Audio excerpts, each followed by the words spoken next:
It's VRML CON 2025. Welcome in, everybody. So happy to have you on this brisk 100-degree day in Arizona. I'm your host, Gibular Bob, joined today on the desk by my two co-casters. Starting off with Plague Doctor here. You know him, you love him. And over on the far right, we've got the one and only Mean King of VRML. It is the one and only Old Gravy. Welcome, Gravy. Welcome, Plague. So happy to have you guys here to discuss Breachers and the intense Breachers action that we're about to get into for the next 4 or so hours, which is awesome. Breachers, of course, the 5 versus 5 tactical VR shooter. It is one of the biggest games in the VRML, and it is only getting bigger. Plague, why don't you talk a little bit about Breachers and what makes it so special? For me, Breachers is such a simple and fun VR game. You know, the shooter genre as a whole is just a fantastic, it's almost saturated a little bit, but Breachers finds its niche very quickly as a simple, beautiful FPS. Easy to learn, hard to master. It's got an economy that's pretty simplified, that it doesn't leave anything up to chance. You don't have any randomness really in that economy. You just simply have how much money you got, what can you buy. And then as well as Breachers is, in my opinion, it's an entry-level VR FPS at the lowest level. It takes immense skill to be #1, but it doesn't take a ton of skill to start out. It lets people get eased into the genre, eased into the game, and get moving on it very, very quickly. However, the game does look a little bit different from last year, from 2024. You know, Gravy, you were there last time. What do you see that's a bit different this time? There's actually quite a bit different at this go-around. You have some new maps as well, so now these teams are obviously going to have to study those new maps. There's going to have new maps to ban and pick and play, as well as other utility. We have clones and stuff that you can use and utilize. They are a little bit expensive, but if you can utilize those to your advantage, that's going to be very good. SMGs are now a little bit more viable, and they give you more money per kill. So those are also very great to see those being used as well a lot. And yeah, just lots of different changes overall, especially with some overall gameplay with the maps. They've been changing those as well. It does look like we're getting ready to hop into our first map here as well. It looks like we're going to be running into Skyscraper. Yeah, it looks like we did hop in. Maybe a little preemptive, but we do have a quick little trivia game show that we want to get into. We've got Sir Dimwee over here hosting that. Take it away, Sir Dimwee. Yeah, we have another giveaway to do. We've got 3 questions. You see the 3 items right there? We got a mouse, we got a microphone, and we have a headset, all with Pro2 VR stock. And that is for 3 questions we want to get answered here. First question, raise your hand. We're going to be looking for the quickest hand. What year was Breachers officially released? Boom, right there. Say it again? 2023, that is correct. You got the headset and the Pro2 stock. Next up is going to be the mouse. And the last season of Breachers, who was the champion team of that season? Right here, right here. Acer. Acer, that is correct. You got the mouse and the Pro2 VR stock right there, my friend. We got one more. This is maybe a bit of a tough one. The Eurocon previously had an attachment it no longer has. Does anybody know what attachment that was? Hands. Way up in the front. Form grip, that is absolutely correct, sir. You got the mic. Send that up to them. We're going to send it back to the caster so you guys can have fun watching this game. And here we are, already hopping into the action on Skyscraper, our very first map. The 2 teams playing here, Acer and Formula 3. We're already watching as they are in Skyscraper, and we're starting off with a 2 versus 3 on the pistol round in this first map. Skyscraper watching as Jet collecting the head of Snoop, but here comes Mac on the defense pushing in, and already Acer take their first round in this series. Let's talk a little bit about these teams, Plague Doctor. Who are we watching here? Who's playing? F3 and Acer are some of the folks that have been around for quite a while inside the Breachers scene. But personally, when talking about F3, F3 has had huge potential based off the qualifiers. They put the most amount of points possible against Acer inside those qualifiers, something that a lot of other teams just couldn't really get done. They have consistent performance in the offseason and during tournaments, and we've seen them, when their back is against the wall, we've seen them pull out just fantastic performance against top teams. I don't want to count them out from this, but Acer is some tough, tough competition. When it comes to Acer, Gravy, I think you would know better than me.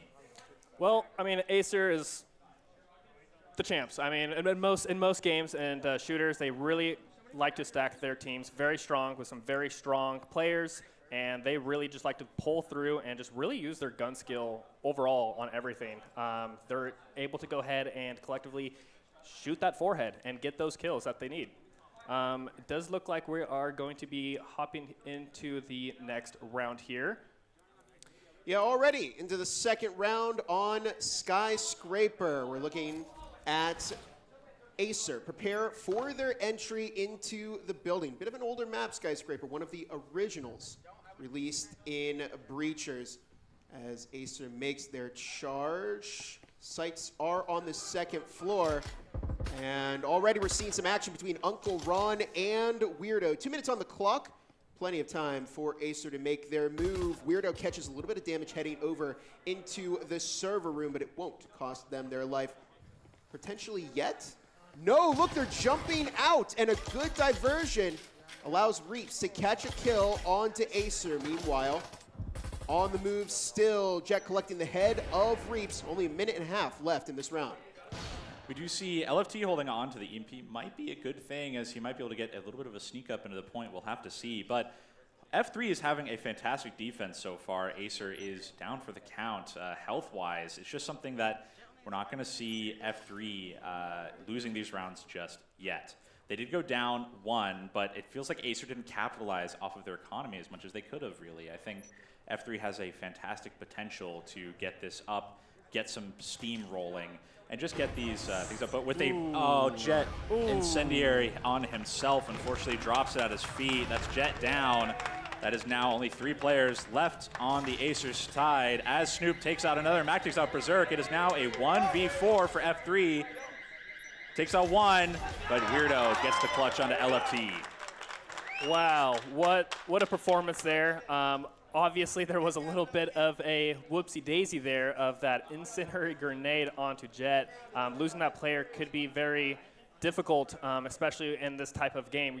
All the players, they count. You do need those players to keep them alive. You could win just based off kills. You do not need to go for the objective and get that EMP planted. You can just straight gun skill, and losing Jet to that instant is just very, very difficult. Did look like they were doing a little bit of more of a split push during that round as well. Basically utilizing both of those hallways to go ahead and try to pinch in onto the defending team, but F3 just really held that down very strong.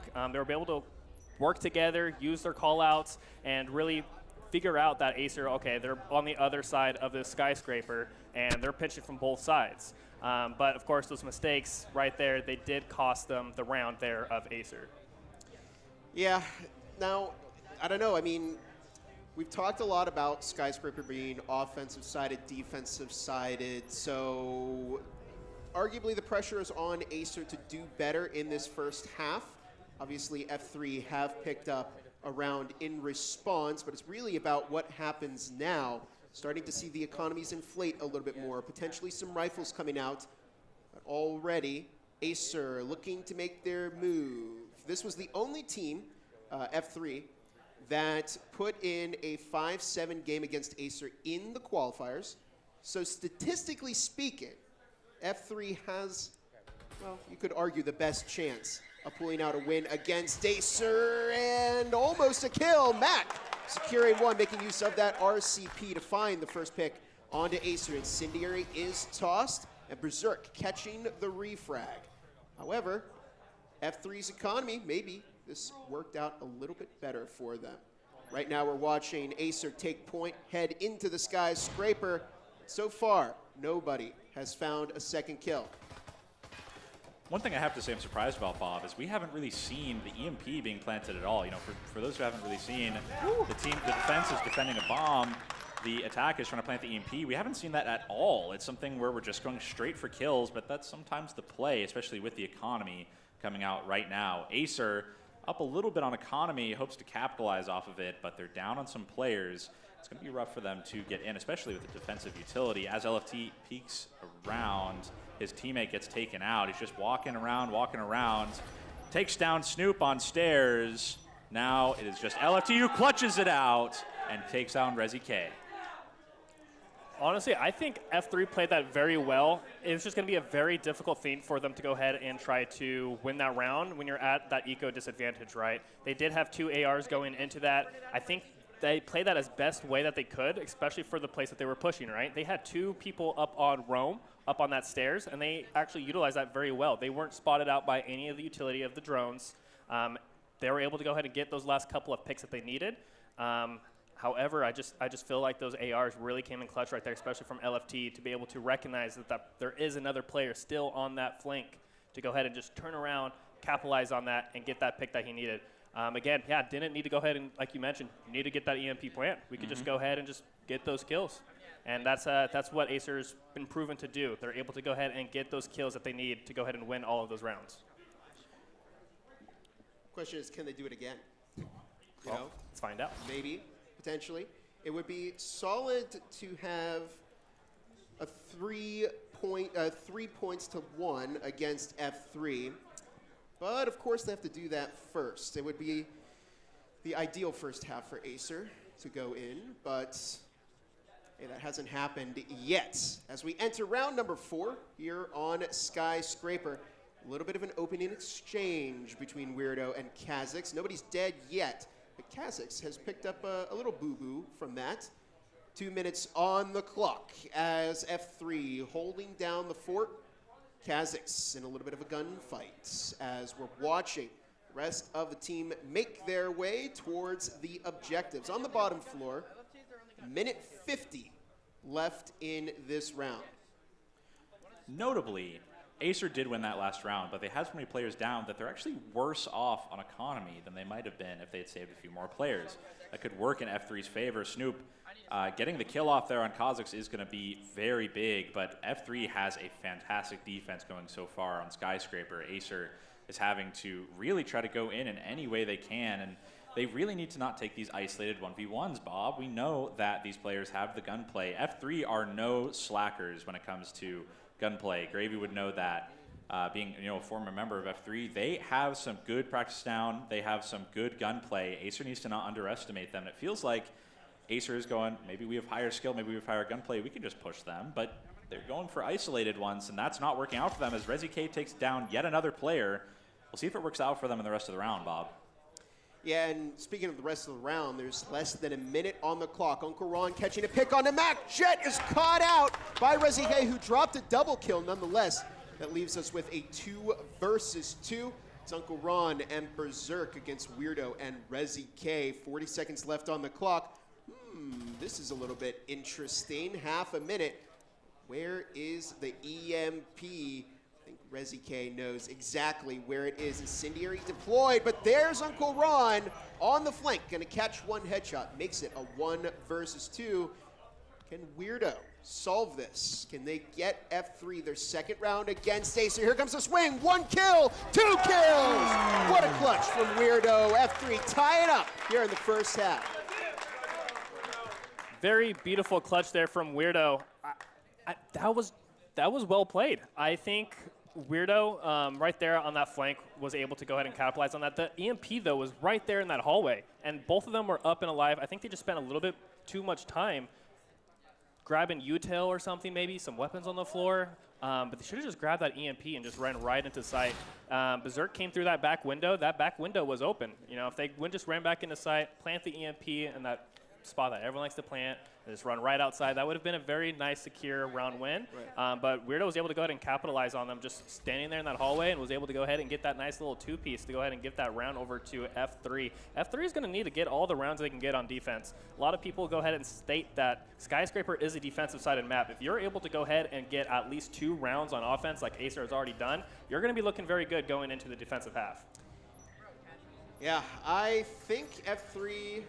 Well, I guess Acer in this context, yeah, you're right, is poised to come out of the first half a little bit better, but I don't know. Let's not count F3 out quite yet. They're certainly capable of tackling Acer. So far, they've managed to tie it up. Let's see if they can keep that momentum going. Best case right now for F3 is to go 4-2 in the second half. That goes for either team, by the way. It'll give you a little bit more breathing room against your opponents. 2 minutes on the clock as Acer once more make their way into Skyscraper. Ironically, last year, VRML CON 2024, this was the map where everything ended for F3. Acer claimed their championship. F3 walked home with a prize pool, but no medal. And I think that stuck with them a little bit as we're watching the team make entry into the building. There's a little util toss, an A-tier frag. Kazakh's picked up a little bit of damage from that, but not quite what we were expecting. Jet finding a kill onto Mac. Berserk catches themselves in an incendiary. That's actually the second time that's happened to Acer.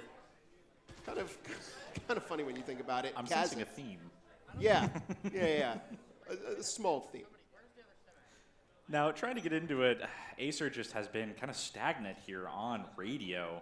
F3, not quite sure maybe if they're going for a rotate, maybe they're not. We're just seeing some flank watch on both sides. Incendiary comes out, trying to take out Kazakhs, can't quite get it done. More even on economy here, but the gunplay is coming out from the Acer side. They just need to get a few rounds down, and they'll be set for the rest of the match. Currently, as they push straight in, Uncle Ron takes down 2 for a 2K. That's going to be a fantastic 3-2 lead now for the Acer squad, and they have the potential to get one more. If anyone in the crowd is not familiar with Breachers, it is 1st to 7 for these players, so they really want to get ahead because the round switch is when 6 rounds have been played. So if they can end off on 4-2, they'll be set up to glide into those next few rounds. Yeah, and as this being the last round, right, you're going to want to go ahead and spend all the money that you could possibly can, get every piece of util, and just spread it out amongst your team because there's no round after this. After this, it's going to be a clean slate. Everyone's going to have the same amount of money. So this is the round that really is going to make or break it. Last round, we saw a really, really heavy buy from Acer. Every single one of them had rifles versus F3. We saw mostly just SMGs, making it very, very difficult to hold off that push. Acer just played that very, very well there, being able to basically take site and overrun the defenseless F3 with those SMGs. They did hold off a good fight, but even with the again, was it an frag grenade kill on Berserk? Incendiary. Yeah, we are starting to see a theme here. But nonetheless, they still were able to go ahead and pull off that round win. You definitely don't want that. You know, we're playing on the land stage, and we've seen 2 self-incendiary deaths. But we did see Jet pick off Weirdo, and that is the first pick of the round. 2 minutes on the clock.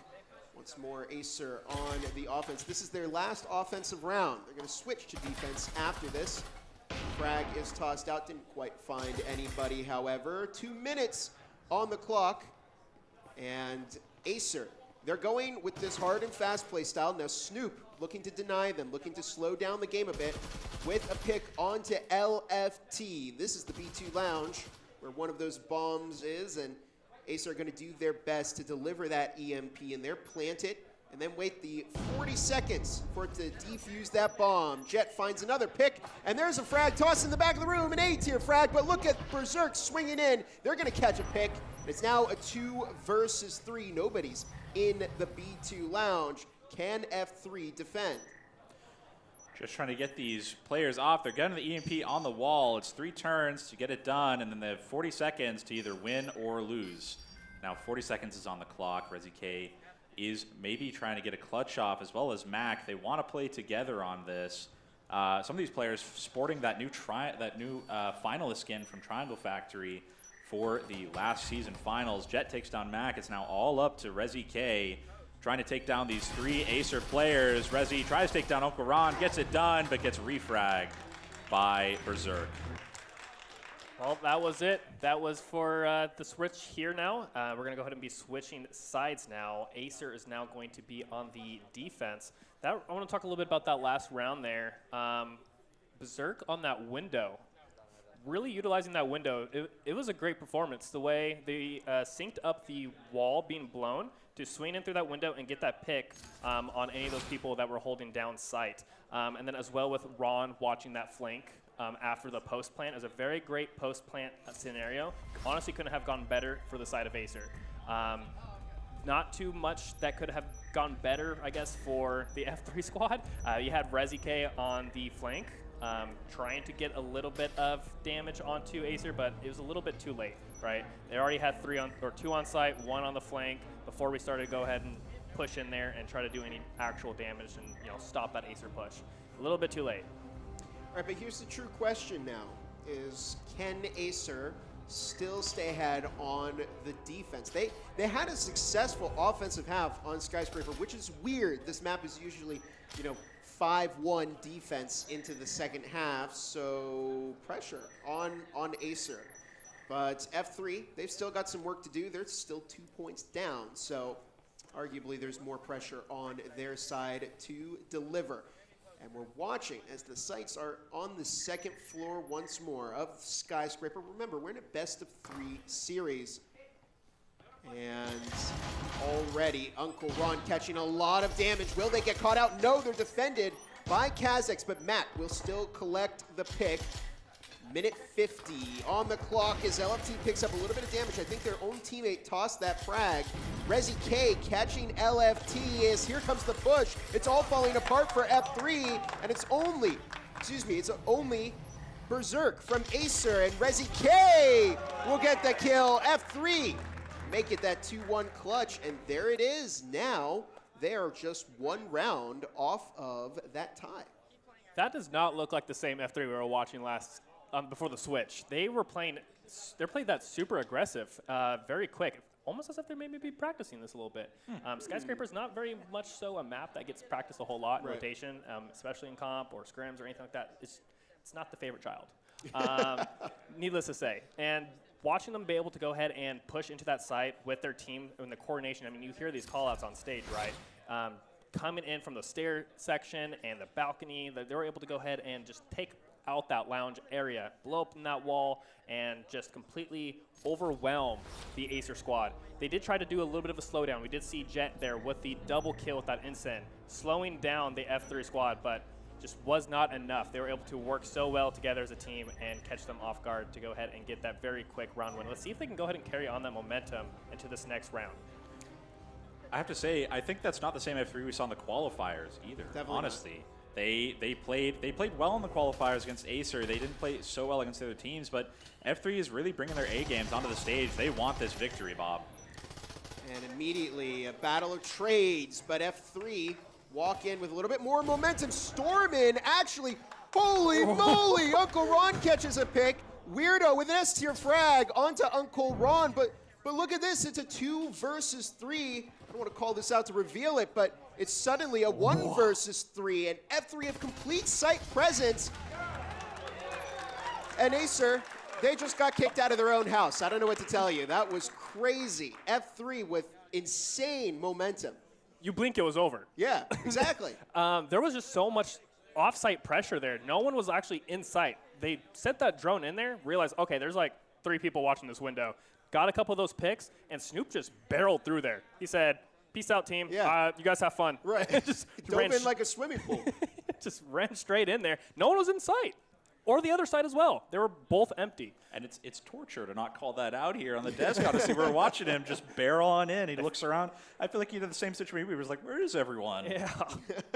I was a little shocked. I'm like, am I watching this right now? Like, that was crazy. And I guess you've got some economy, so you can invest in defenses at that point. This is what your door blockers, your static field emitters, your proximity alarms are for. So that way, you slow down your opponent. You definitely, if you're on defense, you want to play your time. You want to force the other team to make a move because they're running out of time, and letting them just storm in the site like that is definitely not how Acer wanted it to go. F3 tie it up as we approach the end of the second half. It really could go either way at this point, but F3 are looking very, very strong on the offense. And once more, Skyscraper never fails to deliver us an entertaining show. Oh no. 2 minutes on the clock. It looks like We may have another really aggressive push. Acer players dropping left and right. It's up to Kha'Zix, but they're down, and now it's only Jet. They did it again. How can F3 keep getting away with this? 2 minutes on the clock. That was 30 seconds. They've already got complete site presence. They're looking to get that EMP planted. There it is. It's now up to Jet to keep Acer in the lead, and it does not happen. F3 take the lead on Skyscraper, shocking the world. Who is this team, Gravy? We're looking at this is such a different team than we saw in the qualifiers. F3 really wants to get this done. I was just going to talk about, Acer. We see them, once they get rifles in their hands, they start putting in work. But F3 said, I don't care. We're going to go straight in. I used to be the captain of this team, and I did not train them like this. I'm going to be honest with you. This was not me. This is obviously all Snoop's doing. As you can see, he did the same thing this round as well. He got one pick. He charged in the site. He took space. His whole team, they trust him. They were there right behind him, backing him up, and just completely pinching and overwhelming this Acer defense. After they went ahead and took site, they obviously used their util so perfectly.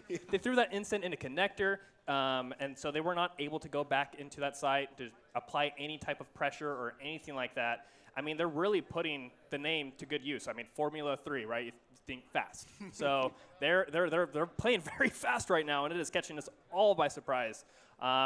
Let's see if they're going to keep up the momentum, or maybe they might play with their minds a little bit and go really slow and just crouch around the map. Maybe we'll see that. But I don't know. It's been great. This is a great match so far. And it could be over soon if F3 can do that twice more. Okay, I see you play going, okay, it doesn't happen yet. But hey, the way they're playing is looking really, really strong. Uncle Ron with the first pick in this round. Berserk is caught in red with Snoop. And Rezi K collecting that pickup. 2 minutes on the clock.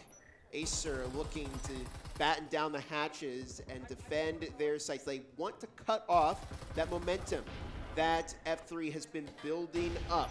Jet and Mac both finding respective kills, but a minute 40 left. 3 versus 3. F3's momentum has been cut a little bit. They're not storming into the site this round, playing it out a little bit more. Could that potentially harm them? Good incendiary deployment. LFT caught one before going down. It's now just a 2 versus 2. Kha'Zix sitting in point, trying to get Uncle Ron, takes on Rezi K. It's just one left, and that is another clutch, but this time from the Acer squad, Bob. And again, with the economy here, they both are holding on to Vezins now. This could be the swing that Acer needs to get some momentum back. You know what? I'm hoping, this is a new thing from this year. We didn't have it last time. I'm hoping we go to overtime. Ah, very, very nice reference. We didn't have this last year. If we do get into overtime, we'll explain how it works, because it can be kind of complicated to explain right now. But Gravy, I mean, Acer, they're not out of it yet. No, absolutely not. That round right there, you would think it would be going in the favor as well with F3, as they were at an economy disadvantage, right?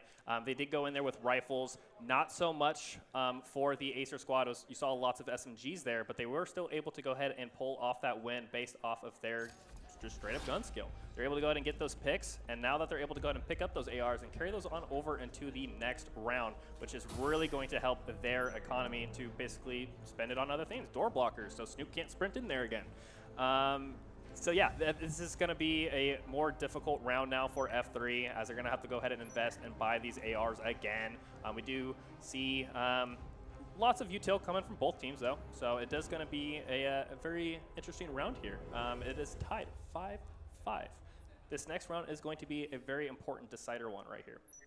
You know, Plague, I spoke a little too soon. I said, well, maybe we could be done in 2 if F3 can keep that momentum up. But Acer clearly didn't like that, and they brought it back. We're tied again. Another incredible tie, as we're waiting for F3 to make their offensive move. Already, we're seeing maybe a little bit of a read from Acer. Do they know where F3 is pushing from? There's a flash toss. Drone coming in. Frags have been distributed. A lot of util coming out from F3, but where is the push coming from? I have a feeling that Acer know. Yeah, and as we're looking at this, Acer has really, they want to conglomerate their defense maybe. We've been seeing this in the past few rounds. They go for their defense, they split up quite a bit, but that hasn't been working out for them. And maybe they're going for a more central defense this time. We do have some util going out on both sides. Both sides, F3 and Acer, know there's some people on the point, but they don't know how many. They don't know what the situation is. We're now seeing some probing in as Kha'Zix takes out Mac. Snoop just waiting inside somewhere, trying to get Reaps, takes out Uncle Ron. They're just trying to get the picks off. Both teams just really want to get these picks, but they don't know where to peek out. They don't know what they want to do. As we see another pickup, EMP may start going down. Now this is the last bits of the round, but Kha'Zix gets the clutch kill off on the plant, trying to get these kills down, and that is a clutch win. Rezi securing at least overtime for F3, but possibly the win. That's match point, Gravy. One more, and One F3 more. could be taking home this first map. I mean, that is definitely a surprise. I mean, yes, it is a little bit of a surprise. I mean, they are the underdogs going into this, right? They were 2-3 in qualifiers. Yeah. And if we also think about that score as well for 2024 LAN, they also made it to LAN as well on a 2-3 record in the VRML season. So it's kind of a curse, but they do still perform. They still make it, and they say, hey, we do belong here. And they are proving that right now with this LAN roster, and they're doing a good job. They're making it work. They're playing together as a team. They're using the util. They're pinching in onto this Acer squad from all directions. They're getting the refrags. They're playing together. They're doing everything that they need to be doing. And will it be enough? One more. F3 take the win of map 1. Does Acer have anything to say about it? Let's find out. We're getting into round 12 out of 12. We're either going into overtime or we're going to see a winner here. Make some noise for your favorite team already. We're seeing Berserk pick up a little bit of damage, and Weirdo's going to catch that first pick, giving F3 a little bit more momentum in this round. Look at the utility toss. F3 getting ready. Potentially going in for the charge. Snoop is going to collect the first pick of this round. Where is the response from Acer? LFT caught in the fire, picks up a little bit of damage from that. 2 minutes on the clock. F3 are not letting their foot off the gas. Snoop is going to find that second pick on a Jet. Uncle Ron goes, Snoop gets a third, and there it is! Oh my Just God! like that, 7-5, F3 take map 1! Wow, what a performance! Snoop just taking charge with this team, pushing in there. Congratulations. I'm at a loss for words here, Yeah. gentlemen. We didn't see this performance in quals. That was amazing. This was not in the script. This is not anyone was expecting this. Apology to F3. I didn't have this kind of confidence. We love a in great them. underdog story. Yeah, definitely. I mean, when you look at the qualifiers, they had a good opening against Acer, but it just was not to the level that they were playing today. They did go 5-7 against Acer, so they clearly know what they're doing against Acer, but whew, They I switched mean, the score around from qualifiers. You're right. They did. You're right. Good analyst. Nice pattern recognition there. But He's taking notes, I told you. yeah, very good. But yeah, what an incredible opening map from these two teams. I mean, it was just insane to watch. We could be poised for a huge upset. I mean, I think a lot of the audience thought that F3 were going to exit in this first round, and right now, that might not be much of a reality. Of course, we shall see what happens. I think we may cut to a small intermission as we prepare for the next map. Don't go anywhere. We'll be right back.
everybody, to VRML CON 2025 here in Phoenix, Arizona. Again, I'm your host, Skibbular Bob, joined on the desk by Plague and Old Gravy. We just came off of an incredible map 1 between Acer and F3. Before we get into map 2, though, we do have some more giveaways planned. We're sending it over to Sir Dimwee. Take it away, Dimwee. Hey. All right, so real quick, I want to do one thing right quick. Can we give a round of applause for all the volunteers that have been working at VRML CON, because they have been amazing, and they're putting in so much time. So round of applause real quick for all the volunteers here at VRML CON, including our man right here. All right, so first off, reminder, the haptic vest from yesterday has not yet been claimed. That was CJG02. By the end of today, you need to get that claimed. What camera are we on right now? We're over here. By the end of the day, you got to get that claimed. CJG02. Now, reminder, the ticket is the thing in the email. It's the email you got that you used to get into the con, and it's at the top of the barcode. So that's what we're looking for. The other thing is, we've given away a ton of stuff. Only one thing's been claimed. You know what's going to end up happening? We're going to end up giving these away during Orion's Drift, like their gift bags. Y'all need to start claiming. That is not a promise. I'm just talking. Y'all need to start claiming these. All right, so the next two we're giving out are right here. They would have been on the shop, but unfortunately, battery's dead. So JZ6L1, B4JTS, and if you're not sure if your ticket number has been called, you can find them on the VRML CON Discord server in the announcements. Princess has been putting them there, so you can check there, see if you have won. Find anybody with a badge and say, hey, I think I won something, and we'll get it to you. Otherwise, like I said, tomorrow we're just gonna have too much stuff to give away. Gentlemen! Awesome. Thank you so much, Dimwee. And yeah, make sure you claim your giveaway stuff, because otherwise I'm gonna take it, you know? I'm not gonna complain. Me first. Okay, buddy. All right, leave me out. I'm in the credits twice, so I get it before you. No, I'm kidding. But yeah, we are back with Acer versus F3, just waiting on the players to get into the lobby right now. But Gravy, I mean, holy moly. What on earth did we watch map 1? We saw some underdog success. Yeah. And yeah, I'm sure everyone was here for it. Everyone sounded very hype about that. They were just really putting on a performance, and they didn't show that much during qualifier, so everyone was doubting them. And I think they used that as their feel that they needed to go ahead and just say, hey, we belong here. And they put in that work.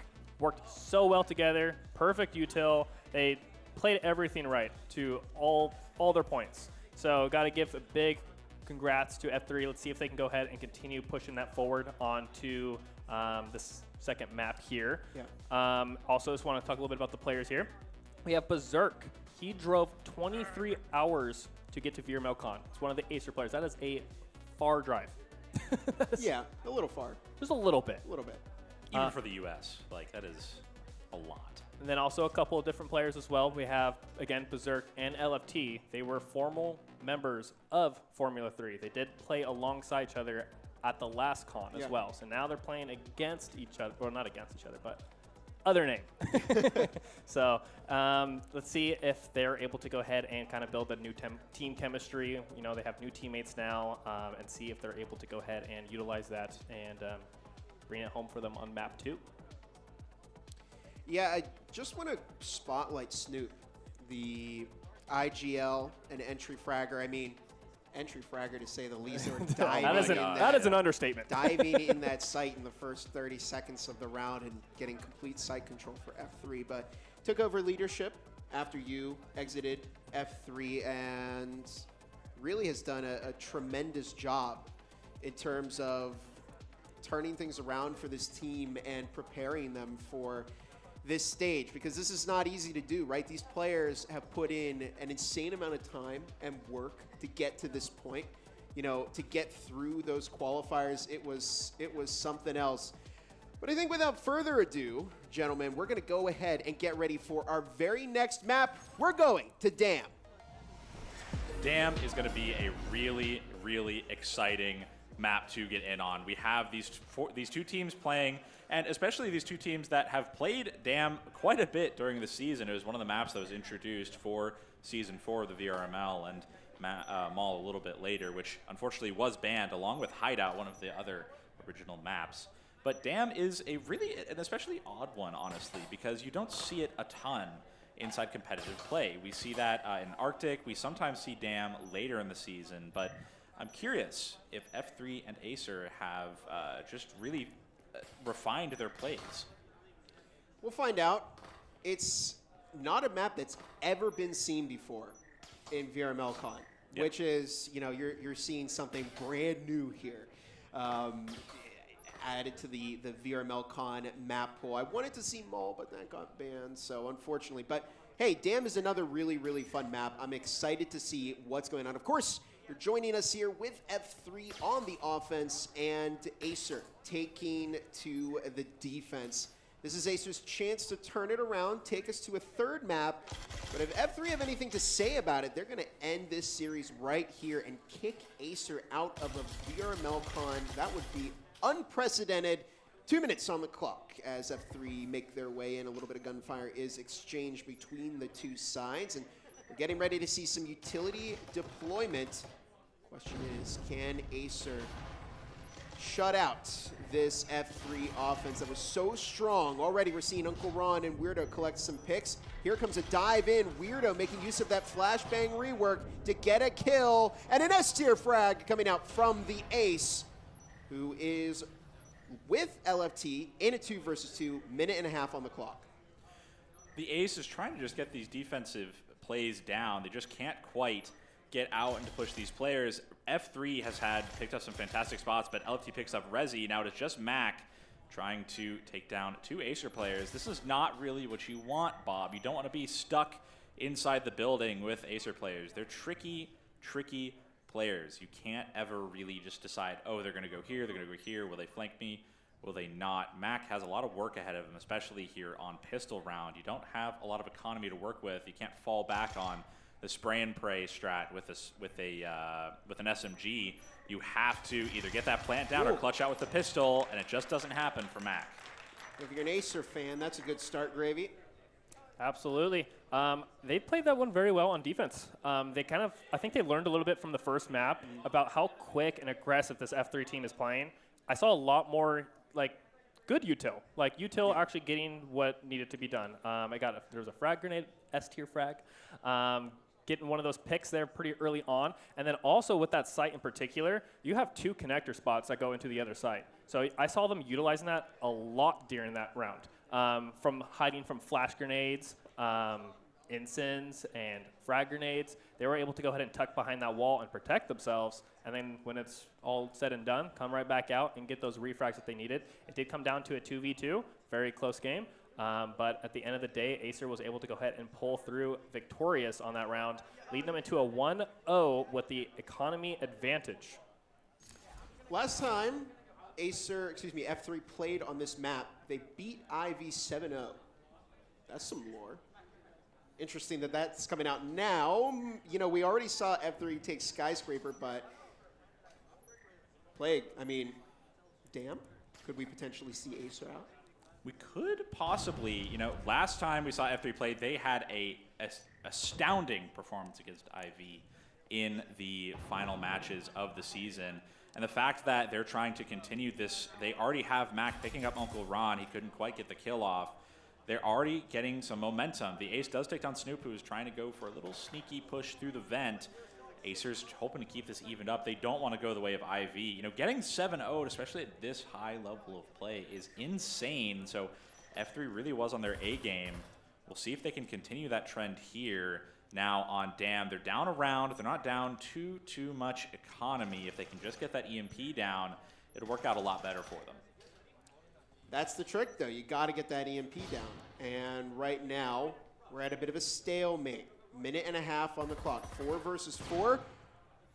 And F3 looking to make a little bit of a move here onto the Acer defense. Utility toss. The Ace dives out, and they will collect one with that SMG. But it's a 2 versus 2 right now. It's down to LFT and Jet against Mac and Rezi K. Mac dives out, but there's Rezi K on the back end. Ties it up. And once more, F3 are doing damage in this series against Acer. Who would have thought we would have seen it be this competitive in round 1. But that's what we love. That's why we're in the Phoenix Invitational ASU Mixed Center. Yeah, I mean, it's completely different playing on stage versus just playing in the comfort of your own home, right? You have a lot more on the line. The nerves are very up. The stakes are up. It's a completely different ball game than what we're used to seeing just on casts.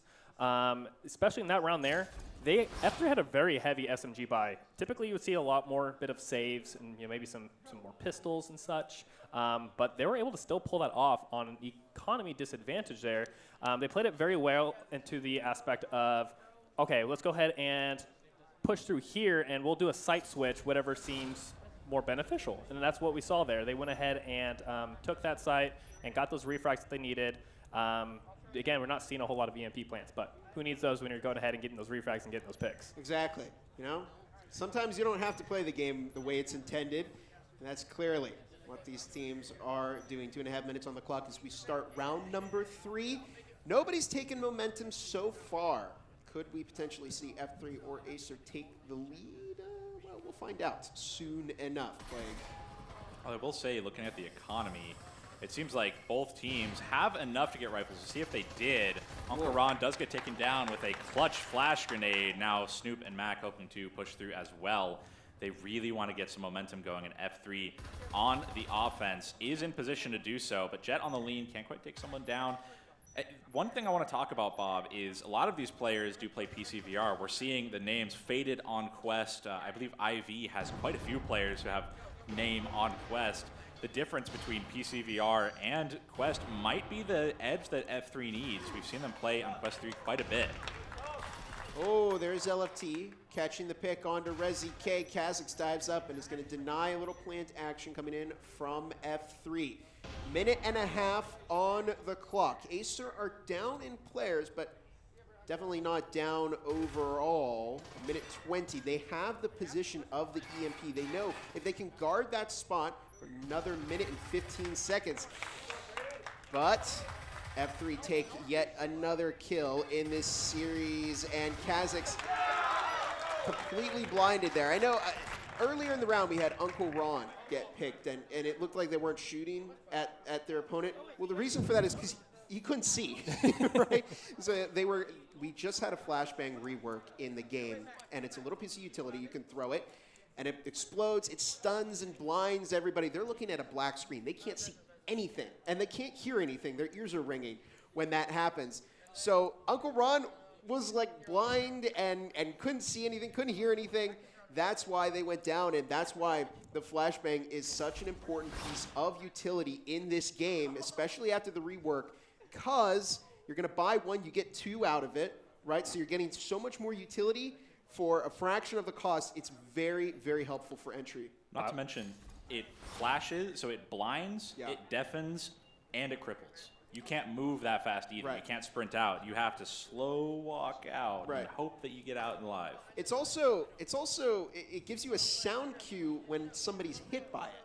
So shout out to Brab. You're in the you're in the audience somewhere. I know it, but he said it's like throwing a free drone, and I think that's a good way to put it because you can throw it, and not only is it going to do all of the other aforementioned effects, it's also going to give you intel as to if somebody gets hit by it, then you'll know that somebody's in the room, and then you can prepare for a swing in. So if you're not seeing an offense use the flashbangs, they're doing something wrong. So right now, F3 making excellent use of it on their offensive half. They claim momentum over Acer. There's a frag tossed, and Jet does cut off Weirdo. F3 tried to do it again. They tried to just walk right into the site, Plague.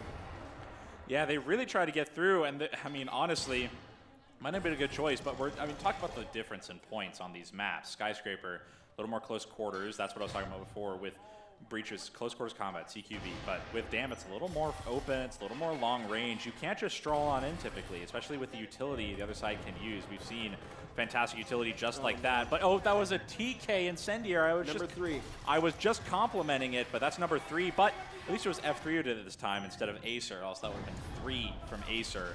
Wall's now opened up. They're just trying to get the plant down, trying to get some shots down range too, but going for isolated 1v1s is not the play. F3 is now down quite a few players. It's just Mac against the world, trying to take down Jet, the Ace, and Kha'Zix, and he gets taken out by Jet on one of his signature leans.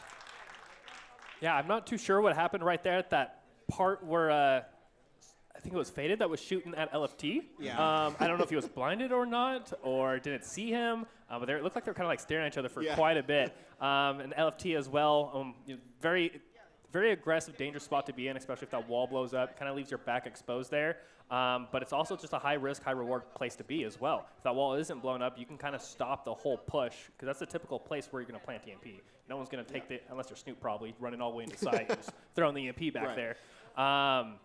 But not a whole lot really to say there, other than, of course, just the big mess up, really, with that Ensign. I mean, it's the third time already we've seen that. Those do a lot of tick damage since the rework on those as well. The spread on those Ensigns is so incredibly large. Like, the floor is lava. You throw a couple of those around, like, you cannot move anywhere.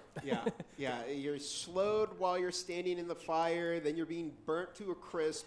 You know, they say you play with fire, then you get burnt, you know, something to that effect. Like and that's what we're watching, right? Time, they're throwing the incendiaries, and that's the third time we've seen somebody die to an incendiary from from either themselves or their own teammate. So it's kind of crazy, but you know, it's different circumstances. You might not be able to hear as well, right? Because they're playing on a stage with us, you know, shouting in their ear, and then you've got a crowd as well. Wonderful crowd, by the way. But in any case, 2 minutes on the clock as F3 looking to make their move here on Dam. They have 2 more rounds on offense before they find themselves on their defensive tenure. Snoop got aggressive, but Uncle Ron was having none of it and denied it. Minute 50 to go. Yeah, I think we were seeing Acer adapting in real time. They saw Snoop get super aggressive, push straight up on point, and they went, all right, we'll post people by the door. He tries to get up here alone, he's dead. And that's the importance, really, of Breachers, the team play. You try to get these isolated 1v1s. You try to get these isolated kills. You have the opportunity for the other team to just go, okay, we'll team up on it. That's why your droner is one of the most important things at the beginning of these rounds. If you send the drone in, you get information, you can go, okay, I can push this point, I can't. If I had looked at that as a player and gone, okay, there's 3 people in this point all ready to shoot, I might not have pushed alone there. Definitely not. Of course, you know, we've got this omniscient view where we can see everybody through walls and we can know exactly what's going on. So maybe a little lack of intel, but a minute on the clock. F3 burned a lot of time. This is not good. You definitely don't want to be at this point in the game, because now they're forced to make a move against Acer, and Uncle Ron leading the charge with their second pick in this game. Resi K brings it back a little bit for F3 with a pick onto LFT, but it's still a 3 versus 4. Now the Ace with 2 kills. Can they make it a hat trick? No, Resi responds with 2 of their own. It's now just down to a 1 versus 2. The Ace and Kazakhs against Resi K. Where is Resi? Do Acer know? I think they do. Resi finds 1, but they cannot get the second. That's what I always say. If you have numbers, play with numbers, Gravy, because even if Resi can get 1, they can't get the second. Absolutely. Do you mind if we get a scoreboard check right there as well? I feel like Resi K has been putting in some work, and it does look like that. 9 and 4 already before the switch. He's put in that work. He's doing a very great job there, to say the least. And then as well with that round there, it looks like both teams were really just going for picks right there. Obviously the aggression did not work, got shut down very quickly by Snoop. So at that moment, you kind of just have to go for picks, right? Especially on that long engagement site. You saw a lot of Marui buys out of there from both sides. And then everything in that room is just pretty much penetrable. You just shoot right through it and get lots of picks. We saw the Ace get a couple of picks as well through the wall right there. Resi K, that was really close and very well, good job done. Almost got an ace. That was a 4K from Resi. But of course, there was that one extra player, came in from the back, got him there. But would have been for a really great clip. And yeah, we'll see who, this is the last round before the switch. So we got one more round. Both teams are gonna buy what they can. And this will be the deciding if it's gonna be a tie or if we're gonna see an Acer lead going into this half. All right, Plague, here we go. F3's got one more chance to tie it up heading into the second half. Their best case is that 3-3 tie. Best case for Acer is a 4-2, which would give them a little bit more breathing room as they get into their defensive half. By the way, this is the second map in this series. Map 1 already went to F3 7-5, and as Gravy poetically stated, a complete reversal of what they did in the qualifiers against Acer. There you see a little bit of the clone projector. That's not a real person. That's a little device. And Snoop knows exactly what it is. Mac with an S-tier frag onto LFT. What a way to open the round for F3. Another frag is tossed in response. Walls opening up. The push is starting to form. A minute and a half. Can Acer hold it? They're getting the EMP planted. There's that audio cue. Incendiary's tossed. Faded escapes, but Kazak's in an S-tier frag. Finds a second, too. An incredible, incredible defense from Acer. You know what I think is happening here, Bob, is F3 is going for more of the meta play. We're seeing them go for the plant on the wall. We're seeing them go for the plant downstairs inside the A point. But I think Acer, they're really, really good at these meta plays. They play against Valor. They play against IV, who go for these meta, you know, pretty much all the time. They're good plays, but Acer knows how to counteract them. And that's what's happening currently, but it doesn't really matter. F3 going straight in, taking out one, but getting traded out by Jet. Uncle Ranga's taking out, gets a little aggressive. Now it's Jet against the world. Need to play their numbers.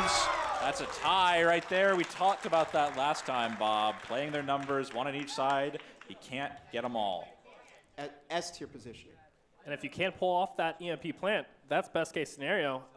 It is risky to plant that, right? You're keeping a member out of the gunfight. You have to take your hand off your weapon and start that EMP plant. However, it is really nice if you do get that off, because then you can go into a post plant. You were on offense, but guess what? Now you're on defense. And then they were able to go ahead and set up a very nice post plant, watch each other's crosses. So if any Acer members try to go in there and go for that to defuse, they're going to be caught right into the middle of that. As well, I also want to highlight one of those very early S-tier nades that was thrown up by Mac. That is something that you don't typically see from just the average player. It really separates them from the top players, the best of the best, versus the average player. That was an incredible lineup, just tossed up through the top without a wall blown up or anything, just straight up threw that over the top and was able to go ahead and find a pick off that. Every pick early on matters in these situations. Like, I got to ask, what do you think the mental's like for Acer right now? I mean, they lost first map in this series. They didn't have the best defense. Mac goes down to Jet, but I mean, what do you think they're feeling right now? Do you think they're able to keep that spirit up, or do you think maybe they're feeling a little defeated? I don't know, Bob. In the past, we've looked at Acer, we've looked at F3, we've looked at mental, and Acer has had their highs and lows mental-wise. I think currently Acer is still feeling pretty on top of it, just because maybe they wanted to get warmed up, maybe they weren't feeling Skyscraper, but I don't know, I feel like their mental is not looking great, especially after going down multiple players now, especially with a F3 team that's so low on players, but now that they're up so many, Faded does get the really after-death kill onto Ace. It's now a 2v1. Jet just hoping to get inside the building. But Resi K can't quite get the kill off. He gets peeked out. Maybe some trigger discipline there that just unfortunately didn't really work out. That's why it's important to play your numbers, right? You're in a 1v2 situation. You're going to want to go ahead and play with your buddy. Yeah. You know, even if he was able to go ahead and get that one pick, you still got that other player with the gun right there in the fight that can go ahead and get that refrag. Yeah. In that situation, they played that best the way that they could. I think F3 played that a little bit more. They're on defense, but they played that kind of as if they're almost on offense. They played that very aggressive. Most of the players were off-site. They did good with a lot of those refrags, but they're playing on walls and stuff, and I think Acer kind of realized that and got some very early picks, and they just played that to their advantage. Played together, got those picks that they needed, and then they just won off of one-off kills. Yeah, it was a good showing from Acer, and one that they needed. We were just talking about, you know, how are they feeling right now? You take it round by round when you're one of these top teams, and that's exactly what Acer's doing. They're not letting F3 get in their heads, and that is how you function at a high level. That's what's giving them the opportunity to take the lead against F3 at such a critical moment in their series. Remember, everybody thought Acer would be the one walking away with the win in the series. It hasn't happened yet. In fact, F3 are on the cusp of kicking Acer out. So definitely stay tuned, because it's only going to get even more exciting here in the second half. We'll find out who succeeds. Yeah, and looking at the offense of Acer, we're seeing a very interesting offense forming up that F3 might not be expecting. We're seeing them somewhat spread out. We're seeing maybe some confusion from the players. Not quite sure where to look as Mac returns some fire that goes his direction. F3 just really not quite sure. We're seeing a lot of util on both sides. Mac does take out Jet. That might leave his back end open if someone wants to push through. The Ace sending some shots down range. We're just seeing, I don't know, Acer is a bit stagnant in their push, especially as their flanker gets taken out in the Ace. Snoop taking out LFT. I believe it's a 3K for Snoop so far, at least a 2K, with Uncle Ron trying to pick up the scraps of the push. There's not much to go off of for this team, especially with the economy. We're looking at the economy of these guys. We just came out of pistol round, Bob, and they're on SMGs, but you want to have as many as possible, especially in this type of situation. You need to put as many bullets down range as possible, especially through those walls if you're not going to blow it. I think they lost their foam. 1 kill at a time is the play. Playing your numbers is as well. If Kha'Zix and Uncle Ron get split up, they're done for. Good flank coming in from F3 to scar the Acer offense just a little bit more. 50 seconds on the clock, and Acer at a bit of a standstill. They've got to push in. They've got to get this EMP planted. Where even is the EMP? Somewhere that they'll need to find it. The wall opened up. And will Acer push in together? There's only half a minute left. You've got to commit. You've either got to grab that EMP or you've just got to go 4 kills. Uncle Ron dies, the teammate's fired. No! That is not what you want to be seeing right now. And there it is. F3 with a masterclass in teamwork ties it up. Tragedy for Acer right now. I think maybe a little bit of a miscommunication amongst the teammates up there. I don't know how hard it is for them to hear with all the noise and commotion that's going on here in this venue. But yeah, that Ensign, right? Throwing it, I could see the vision there, right? Yeah. Throwing it there so he won't get swung, but he also had the same idea, like, I'm gonna go ahead and swing that corner and see if there's anyone there. Ran right into that Ensign. Unfortunately, he was already low HP, so it only took a couple of ticks. You can see how much damage that does so quickly. And yeah, that's just a very unfortunate timing for that one especially. I also want to point out as well, they had a lot, F3 had a lot of roamers playing off-site that just got amazing value during that, especially Snoop. Snoop was able to go ahead and get 2 or 3 picks there, playing off-site, really just stopping the momentum of the very aggressive Acer. That's what we typically see, right, from this Acer squad, is just over-aggressive, getting those picks that they need, and then just, you typically don't even need to plant the EMP. They always typically get it over super, super quick just based off of kills. But we're seeing that as the opposite, as this F3 squad has been more of the aggressor here. You have to say, it feels like they traded roles almost, as we're seeing these players going in extremely quickly. LFG trying to pull a Snoop and just not able to pull it off. They're just trying to go down this hall. It feels like we're getting extremely aggressive on F3. They're getting a little overconfident, trying to take these players down. Just doesn't quite work out. Now it's a 4v3.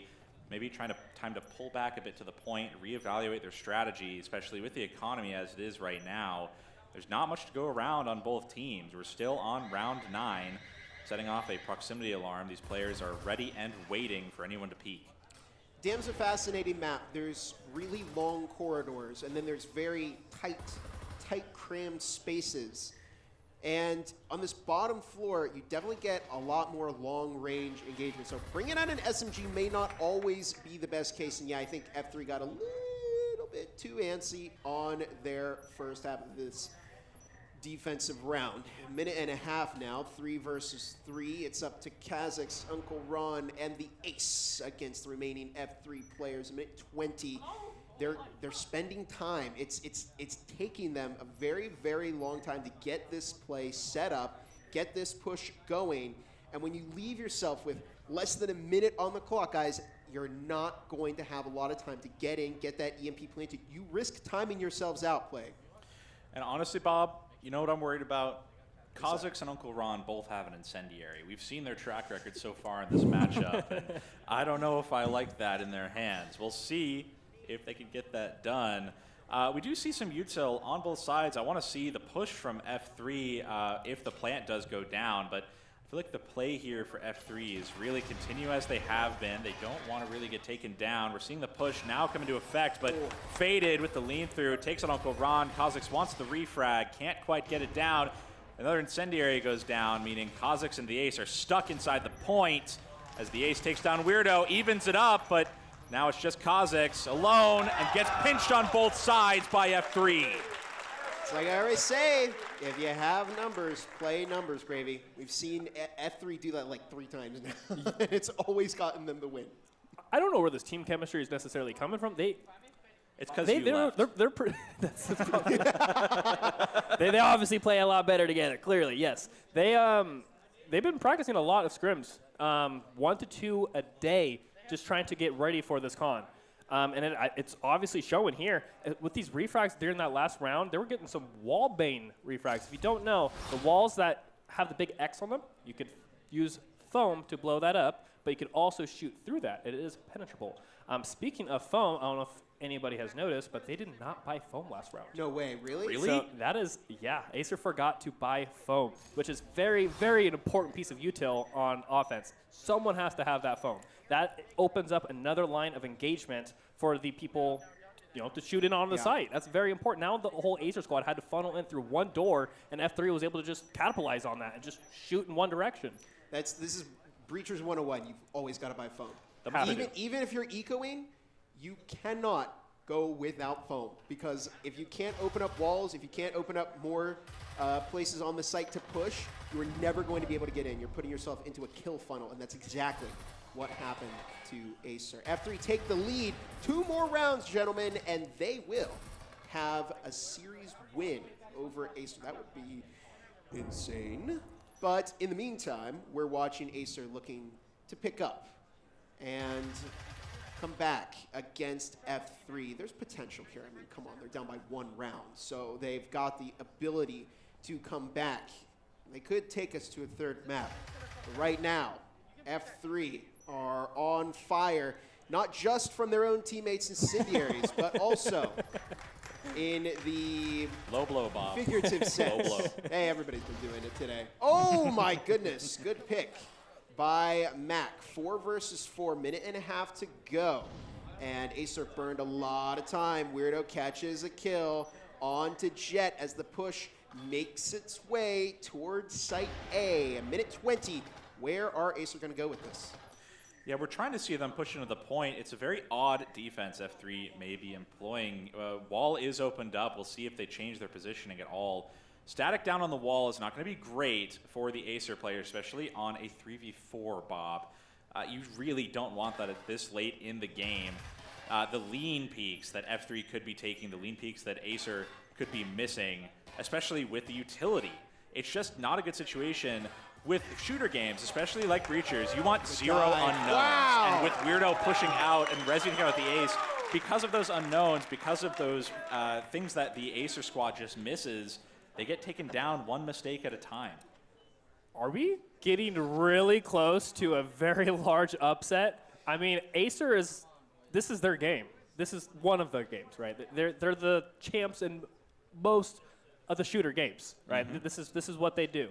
And F3 coming in here with that 2-3 record in qualifiers, but able to perform like this against Acer is just absolutely incredible to watch. And then Acer during that last round, I'm just noticing some themes there. They were playing for picks, very much so, like that majority of that round. We're not seeing a whole lot of walls getting blown very quickly and an aggressive play style, more so of waiting for F3 to come to them and trying to find those picks, which they just haven't been very successful on finding. Arguably, Acer, their most successful team, you could say, is their Breachers one. They won preseason. They won Season 1. They won Season 2 when they went to VRML CON 2024. They didn't win Season 3. They won Season 4. Yeah. And they were the top performer of the qualifiers. This is an organization built on perfection, built on winning. And F3, they are a team that is the embodiment of, losing but building themselves back up to be even better, even greater. And now they stand to do something completely unprecedented, but Jet is having none of it. And Snoop also caught a lot of damage. We may be speaking a little too soon here, gentlemen, but right now, minute 50 on the clock. Mac getting some flashes on him, and Jet takes him out while peeking around the corner. Wall being foamed up with these players outside. Faded just hoping to defend these points together with his team. Rezi and Snoop and Faded all just looking to block off these Acer players from entering into any of their points. Snoop takes out Jet. That's going to be a good pickup. We're seeing maybe some utility running thin as these players dump every little bit of utility they have out, gentlemen. It's now going to come down to gunplay. Snoop takes out 2, tries to go for a 3rd, can't quite get it. It's now up to Faded against LFT and Kha'Zix. They don't have enough HP. They have exactly enough HP to add up to 1 person, so he really only needs to get just some good shots down. But you're against Acer here, Bob. This is not a time where you want to be alone. The Acer is just really good at getting these clutches off. We'll see if Faded can get it done himself. And here they go. Are they going to make history here? 1 kill. Can they find a second onto LFT? This is a big moment. They're attempting that defuse. Are they going to stick it though? LFT finds it. Denied by Acer. And F3 will have to contend with another round. Woo! That was too close for comfort if you're an Acer fan, Gravy. That was very close there. That round is a round that Acer cannot afford to lose. They have to go ahead and had to buy everything that they possibly could afford, right? If they lost that round, that would have been game. So the fact that they got down to only 1 player left, right? They got to be hurt. Yeah. Especially, you're spending all the money that you could possibly buy. Yeah, this is getting really close, guys. 6-5. We have 1 more round. If this is either going to go into overtime or if we are going to see a F3 victory going on into finals here. They're just playing very well. Snoop is getting those picks and playing off of that aggressive play style, right? Why stop there at 1 or 2 picks as they come into sight? They're pushing off of that and grabbing as many picks as they can. Because, again, you could just win off of picks. Don't even need to get that EMP planted, which Acer did do, and it did work out for them. They were able to go ahead and set up a really nice post plant that Faded almost clutched, and it got the crowd pretty riled up right there. We almost saw something pretty incredible. It's round 12, the final round of this game, unless we go into overtime. But Acer are out of second chances. S-tier frag from Snoop. What a way to start off. It's either Acer wins this and goes for the overtime win, or F3 are going to take home this entire series. 4 versus 5. F3 on the defense. Minute 50 on the clock. We're on the bottom floor. And already we're seeing plenty of util being used by these teams. The tension is so thick, you could cut it with a knife. The ace collecting a kill as Kha'Zix finds a frag grenade. 1.5 minutes on the clock. A drone coming into the site looking to get some intelligence for Acer. On the offense, Snoop picks up a little bit of damage. Will we see the offense push in? The offense get that EMP planted. 1.20 minutes on the clock. Acer have time, but they're running out of it. They've got to make a move here. Snoop now goes down to Jet. Rezi K looks for the refrag. It does not happen this time. 1.10 minutes on the clock. Weirdo now goes down. It's up to Rezi K in a 1 versus 4. Can LFT get that EMP planted? 1 minute on the clock. Here comes the util dump. Rezi K doesn't have a whole lot of options. And Acer, their pockets are very deep. Now the EMP has been planted. Jet managed to get that down, and a spring kill ties us up. We are going into overtime.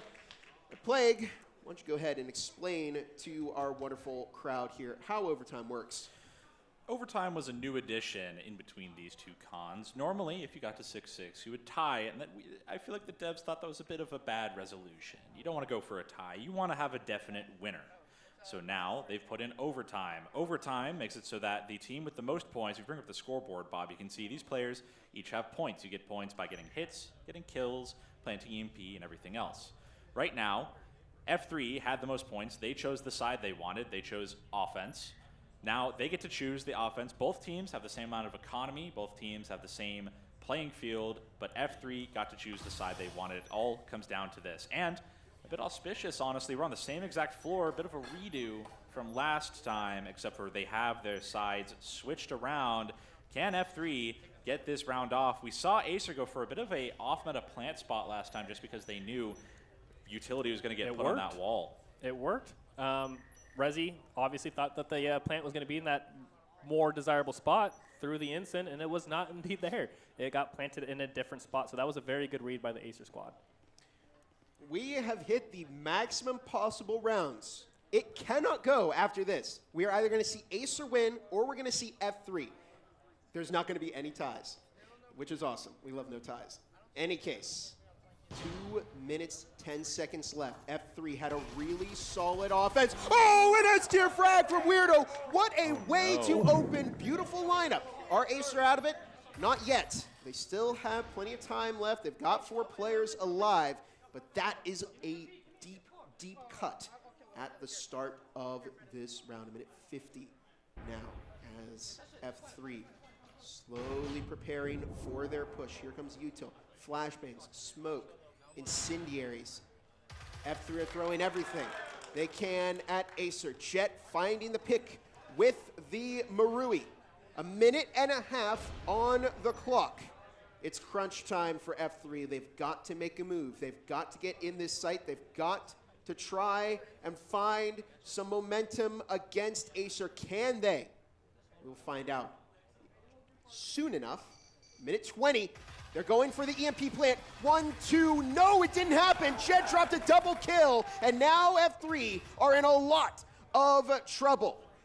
Can they potentially find a kill? Rezi K with 1. Snoop with a second kill. It's now just down to a 2 versus 1. It's up to Rezi K against the last 2 players of Acer. Can they get the EMP planted? Can they find the kills they need? Only 50 seconds left. This could be everything that F3 have dreamed of since last year, since VRML CON 2024, when they watched it be taken away by Acer. Can Rezi fight it? It does not happen! And we are going to that 3rd map. Acer in an overtime clutch victory. Take map number 2. Wow. What a map, honestly. We've had a 7-5 victory last map from F3, now a 7-6 from Acer. This could not be any closer, gentlemen. I'm curious what this 3rd map is going to look like. Whatever it is, it's going to be super exciting. I happen to be glancing at the All Stage, and Bob, we lost out on Maul, unfortunately. No! But I'm hoping we get to see something like Arctic or possibly Ship. Those would be some exciting maps to see, especially because of their reworks. We didn't hit this very much on the precast, but both of those maps had pretty massive reworks on their layout and also just what they can do. Beforehand, we didn't really have any vents. We didn't have anywhere you could go through and sneak around. But now we do, where you can crouch through on these vents. You can get some clutch peeks, and I would like to see one of those maps after their rework to see what it looks like different from the last con. Yeah, I'm just excited. I mean, this is crazy. We didn't think it was going to get to this level, but here we are. Shout out to Acer. They came back and they really put on a good show. It was close. It was way too close. Really close. Shout out to F3 too, though. Yeah, I mean, they had it. They were right there, and I think that's definitely going to put the nerves on for both teams. F3. They had a little bit of leeway because they could technically lose this map, but now nobody is going to want to lose. It's going to come down to every round, every kill, every buy, and we'll see who the winner is, but I think we are going to take a short intermission while we get ready for the next map.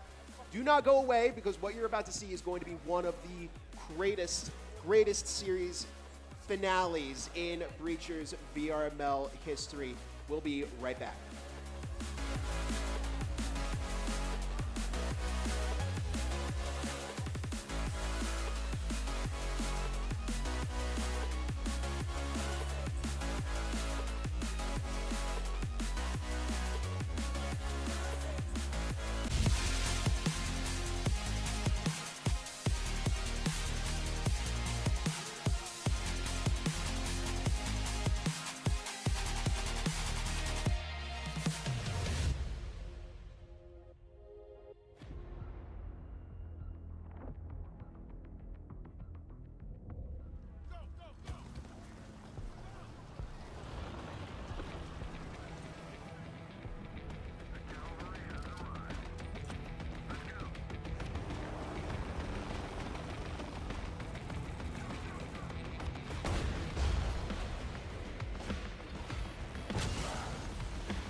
Well.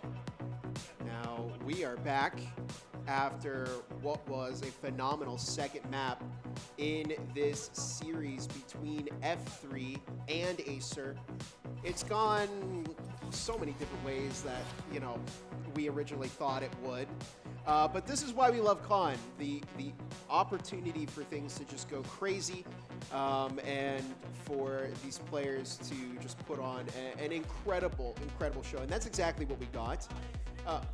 The other thing, quickly wanted to bring attention to, you saw it in the intermission, it was an ad for Forefront, which is our sponsor, Triangle Factory. That's their next biggest game. It's coming out very, very soon. I think we will have a playtest for it in the fall, so keep an eye out for that. But Triangle Factory, if there's one thing I know, they make some of the best quality VR games. They make Breachers, and you can already tell Breachers is a tremendous and exciting game. But we will hopefully find out who the winner of this series will be. But go ahead and check out Forefront when you have the opportunity to. But I think we should be just about ready to get into the third and final map. Just waiting on the players to connect to the lobby. Predictions, gentlemen. Let's start with you, Gravy. I mean, come on. This was the team you were on last year. Well, they're catching me by surprise right now, Bob. I'm gonna be honest. Did you not have faith in them? Did anyone have faith in them? I mean, they're blowing everyone's predictions out of proportion and showing, yeah, that they belong to be here and playing on stage, and they are putting in that work. There was a lot of talk, though, like, yeah, we mentioned that they did put up 5 points against them in qualifiers, which no other team was able to do that. But how about a map? How about an overtime? Like, Yeah. No, because I mean, I feel like that's what F3 was struggling with in the quals. Was it was one game. Yeah, that's the advantage of during Breachers VRML, when you have three maps to do, at the most 3 maps to do, you can gain some steam, you can gain, you know, just some momentum. And on one map, maybe they're just having an off day, maybe they're just having an off moment, but we're seeing F3 put out stellar round after stellar round. It's small mistakes that are losing them this round. It's, well, Acer had both some teams. incense. You know, both teams, Acer had 3, F3 had 1, but both teams making small mistakes that are losing them these rounds. It's not like we're just seeing a full stomp, which is really, really enjoyable to watch. Honestly, we're looking at this, and I know for myself, if we were just looking at 7-0, 7-0, 7-0, that's not super entertaining. But these close matches where we're holding our breaths here at the desk as well as the audience, we're hearing their reactions, we're hearing your reactions out in the crowd and in the chat. It's been a fantastic matchup to watch, and we're so happy to bring it to you. Bob, how do you think the players feel right now after that performance? The nerves are high because, you know, we've had scenarios like this before where it comes down to the wire. It's a whole different story when you're here, when you're at a con, right? You've got a stage of people watching you. There's even more people watching in the live chat.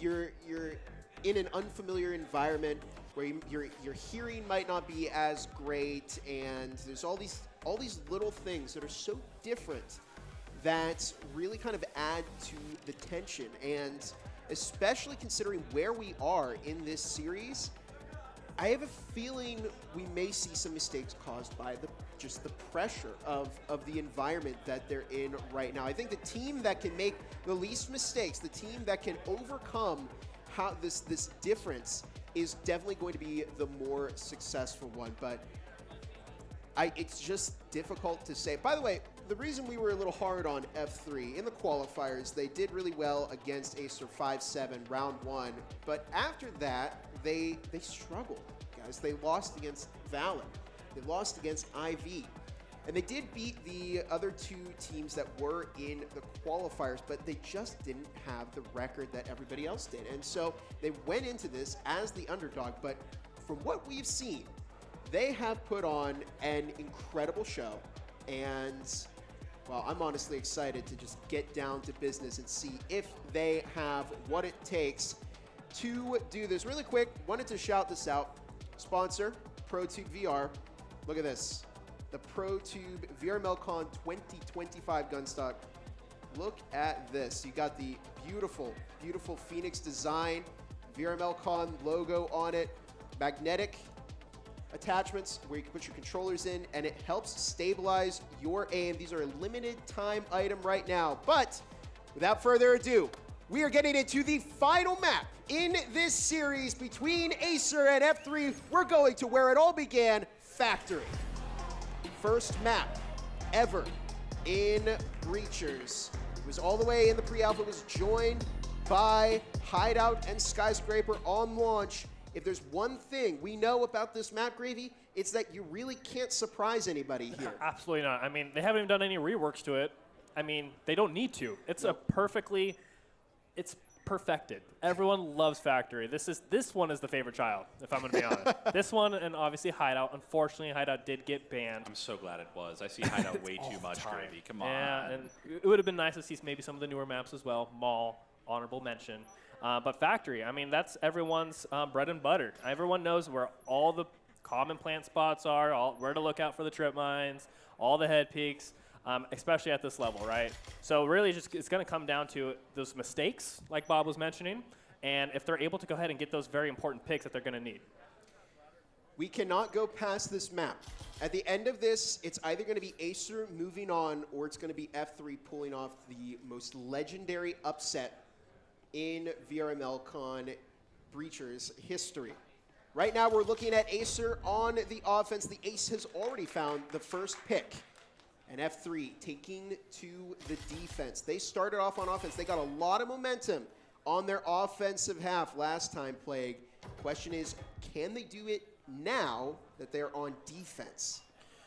I have to say, this is an uncharacteristically slow push for Acer so far. We saw this on the last map where they kind of reversed roles with F3. I think Acer is really reevaluating their playing against F3. F3 has historically been a little bit slower with plays, at least waiting a little bit longer, but they've been very aggressive. We can see that now with Snoop getting a 2K with the Cyclone on the side. Uncle Ron does have to clean him up, but that's an immediate 3-2 player lead.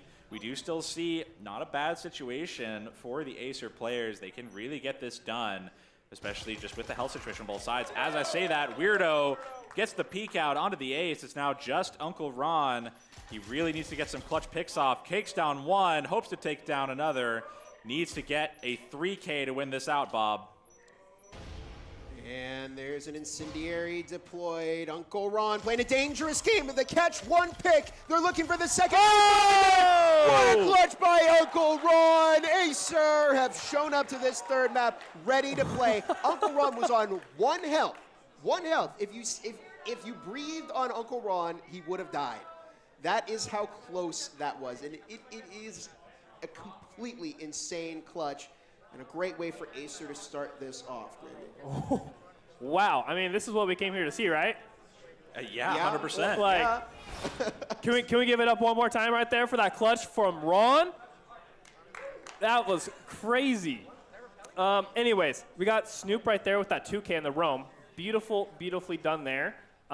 Utilizing those roams can be very, very strong, especially if you don't have somebody on the outside watching those picks there. And then Weirdo with the 2K in that little tucked away spot, in that little box area. After you would get the first pick, you'd think you'd want to maybe go back to side or rotate or something like that. But I guess he wasn't called out. And he was able to get another pick after that in the same exact spot. So maybe a little bit of miscommunication from on stage, a little bit hard to hear.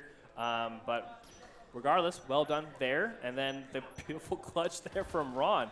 I mean, it feels like you're a proud father over here. You're watching your former team members. That was. I was like, proud, especially like Uncle Ron getting some good shots off, LFT getting some good shots off. You're watching these players who left for Acer just getting these fantastic kills down. But your players on F3 used to play with, Rezi's putting up some fantastic kills. We can't count anyone out, but this is the match of the century so far, folks. That nade coming up nearly taking out Jet doesn't quite get it done. The economy is relatively even on both sides, Bob. I don't really feel comfortable calling a winner or loser in this situation. Woo! Massacre down the hatch. Snoop. I'm still trying to figure out where Snoop comes from, because they just pull in and just get kills all the time. It's a 2 versus 4 right now. Acer's in trouble as LFT picks up some damage. The ace found Snoop. 3 versus 2. Now just a minute and a half on the clock. And what do you do? if you're Acer in this scenario, I mean, it's just going to be hard to get into that site. You see that static field emitter, and that's in a tough spot. The only way you can destroy that is with a grenade or by shooting it from the top, and you really have to lean into that room to try and get rid of that static field emitter. LFT has their work cut out for them. Not sure where the ace is at the moment. Perhaps they're going to spring a little trap on F3. Less than a minute on the clock. Acer in trouble. Here comes the ace down the hatch. That did not work, but LFT did find a kill. Rizzy K was there, though, to clean up. It's a team ace. That means everybody on F3 got a kill that round. Tremendous work. Everybody put in their work. Everyone got their one pick. Exactly. Can't really blame anyone there, right? That is some great teamwork there from the F3 squad. And we do love to see the little themes there that Triangle Factory does add into the game, right? We got the team ace. Every single player gets a kill. Now also, if you do get just an ace just by yourself as well, it will pop up with your name and say ace. I would love to see one of those tonight. Maybe. We'll see. But yeah, just allowing F3 to apply so much pressure to that wall and just really stopping Acer from really making too much entry into that site, especially from Bob's, what he said right there with that static. I mean, that is a very hard static to get rid of.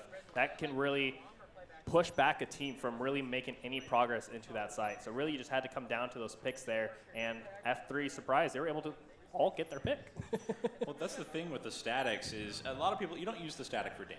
You know, it's something, it does damage over time. You don't use the static for damage. You use it because it slows them down to slower than a crawl if you're going through it. It's to stop them from maybe pushing in, and that's, if they were on the offense, that's what Acer had to use to take Snoop from just pushing straight into those points, but didn't help them in the end over on Acer. Now 1-1, the economy hasn't really swung in either direction, honestly. Both teams have relatively good economy. It's going to come down to their gunplay and also what they chose to buy, because they can choose if they want to buy up or down. They can choose to save. I'm curious if either team has saved a little more than the other. And potential entry from Acer. Yes, here it comes, but will it net them some picks? A minute 50 on the clock. There's even more Acer players now starting to flood into the building. A minute 45. Can F3 find some success against Acer? Uncle Ron, S-tier frag on to Resi K, but there was Snoop with the dive out. They got a pick, but it's still not even. Acer have some momentum. They're looking really in form in this round. It's down to Weirdo and Reaps holding down the fort for F3, and Weirdo with 2 picks. Whoa, out of nowhere. A trip might kill onto LFT. That's what that was. Reeves with another pick. It's now down to a 1v1 with a minute 10 left on the clock between the ace and Reeves. Who is going to find the first pick here? It's going to be the ace with the clutch. What a way for Acer to keep this turnaround. I think the knee of Reeves is what gave them away and gave the ace the opportunity to clutch. A little bit of a peeker's advantage there. Yeah. Well, he fell into that little trap that some people do where you're like, oh, I'm crouching, you can't see me, but you got to keep in mind, you don't have full body tracking. Even if you're hidden, even if you have your legs together, the character doesn't. It's the same thing that happens. The reason you see these players have their hands close to them or far away is because the elbows of their players, the elbows are even important when they're on lean peaks. Hands far out, your elbows are extended, hands in, your elbows are out, and that'll get you killed. It's the picker's advantage. It's the difference between Pav and Onward and Breachers. Pav and Onward, longer distance, you can afford a little bit more of that. On Breachers, it's CQB, your close quarters, any advantage counts, Gravy. Mm-hmm. Yeah, and it's all these small different mechanics to this game that really make or break a team. And then also, to touch base a little bit on it, I don't think we talked too much about it, about the mechanic of play spacing. Mm-hmm. So if you don't know, play spacing was a mechanic that you can move your joystick and your in real life body at the same time to get kind of a bit of a speed advantage, right? When you're swinging around corners, imagine someone swinging out at you at Mach 10 to go ahead and get that kind of pick. But there's been a little bit of a nerf to that. So now it's going to be mostly reliant on aim. Woo. Yeah, that was a big nerf. That to some league players, I should say.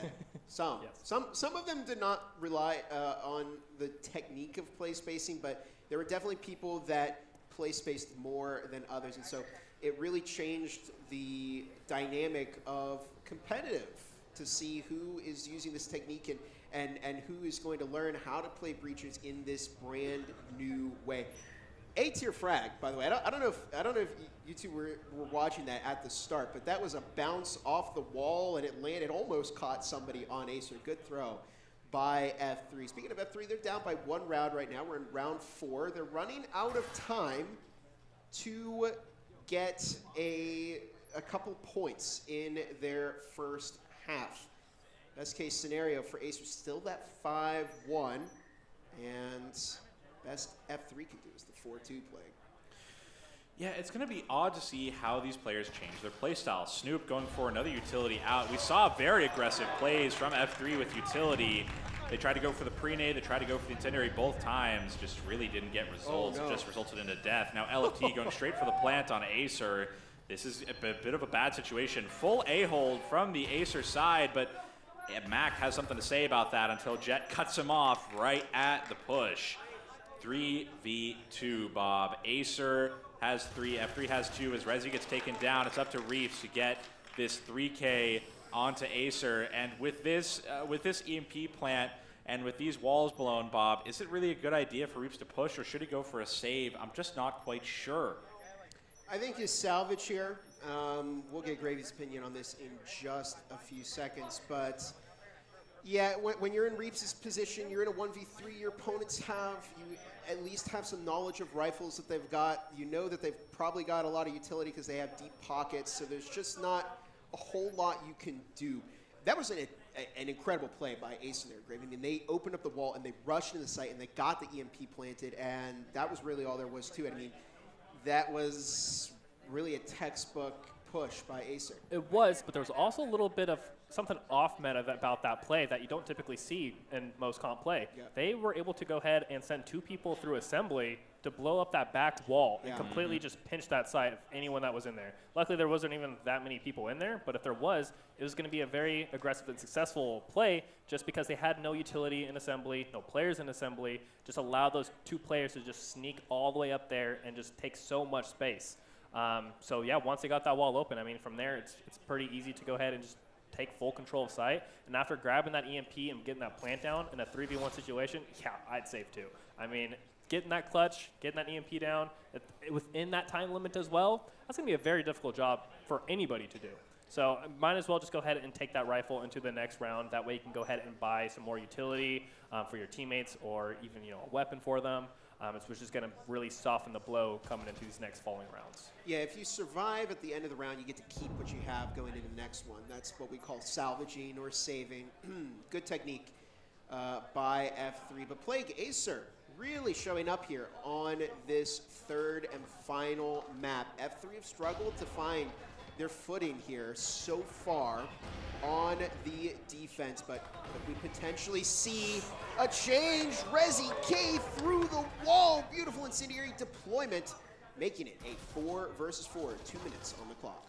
However, we did see Snoop get taken down. He's been a bit of a front runner here for the F3 squad other than Rezi K. We'll see if that's going to be a bit of a deciding factor. Acer really just wanting to get some clutch plays off, getting denied by utility at every turn, hoping to maybe just get inside this point, Bob. We saw Snoop on F3 before, hoping to get it in, but Acer's taking this a little bit slower. They know there's going to be some utility. They know there's going to be just some things that are blocking them off, so they don't want to hastily go in. We're seeing Acer take this very slowly, very methodically. They don't want to get taken down. Mac and LFT having a contest there with Mac winning it out. Bit of a scorpion hold as Mac takes out Kha'Zix too. Now it is a 3v2, flipping the script. Util down, blocking him up from vending. Alcaron gets the refrag, trying to take these players down. Weirdo needs to use their numbers with Reaps to take down the ace. If they go for isolated 1v1s, Bob, it's not going to work out. That's not what Acer wanted by any means at all. The incendiary deployment. Mac took out 3 people. Talk about an incredible, efficient use of their life in this round. 45 seconds left. The Ace is in a really tricky spot. They don't have a ton of health, and they're in a 1v2. Half a minute on the clock. What do you do against Weirdo and against Reaps? 30 seconds. The EMP has to get planted in 30 seconds, or else it's going to be all over for Acer in this round. Dive in! 1 kill by the Ace. It does not happen. And F3 now claim their second round, Gravy, and it's starting to look like we could have a tie in this first half. A 3-3 going into the next half on Factory. I mean, that's honestly a good scenario for both teams. You could see either or go. I wouldn't say this is either defensive or offensive sided map. I've seen it go both ways multiple times.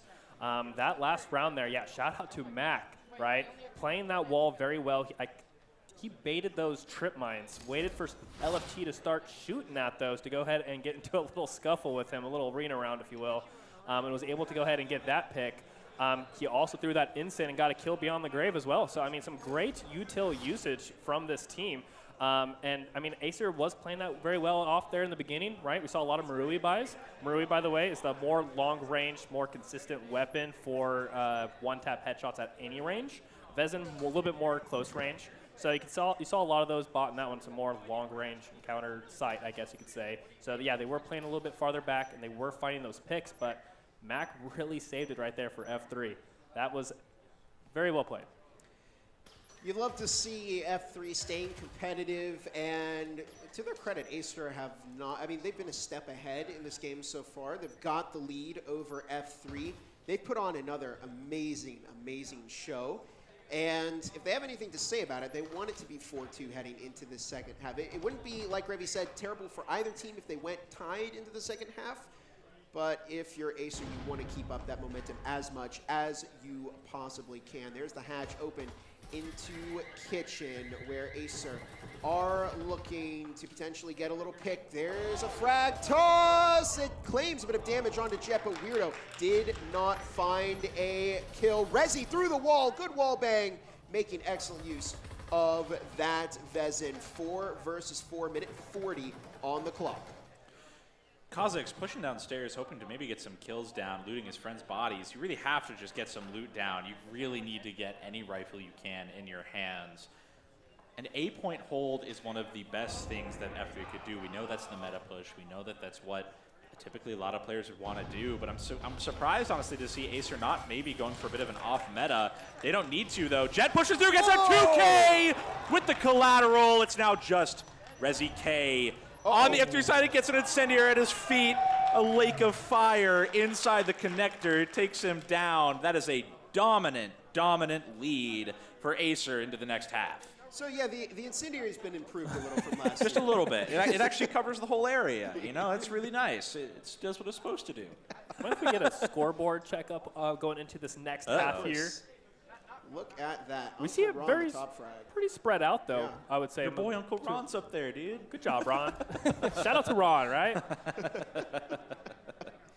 What a game, though, it's been so far, Gravy. I mean, it looked like it may have been F3's round, but Jet, that was crazy. Like, drop in 2 kills, and then they trap Rezi. It was a brutal death at the end of that round that Uncle Ron experienced. But this is what we were talking about. Acer, they're going to feel good heading into the second half with 4-2. It's all going to be about their defensive game now. How well can they stop F3?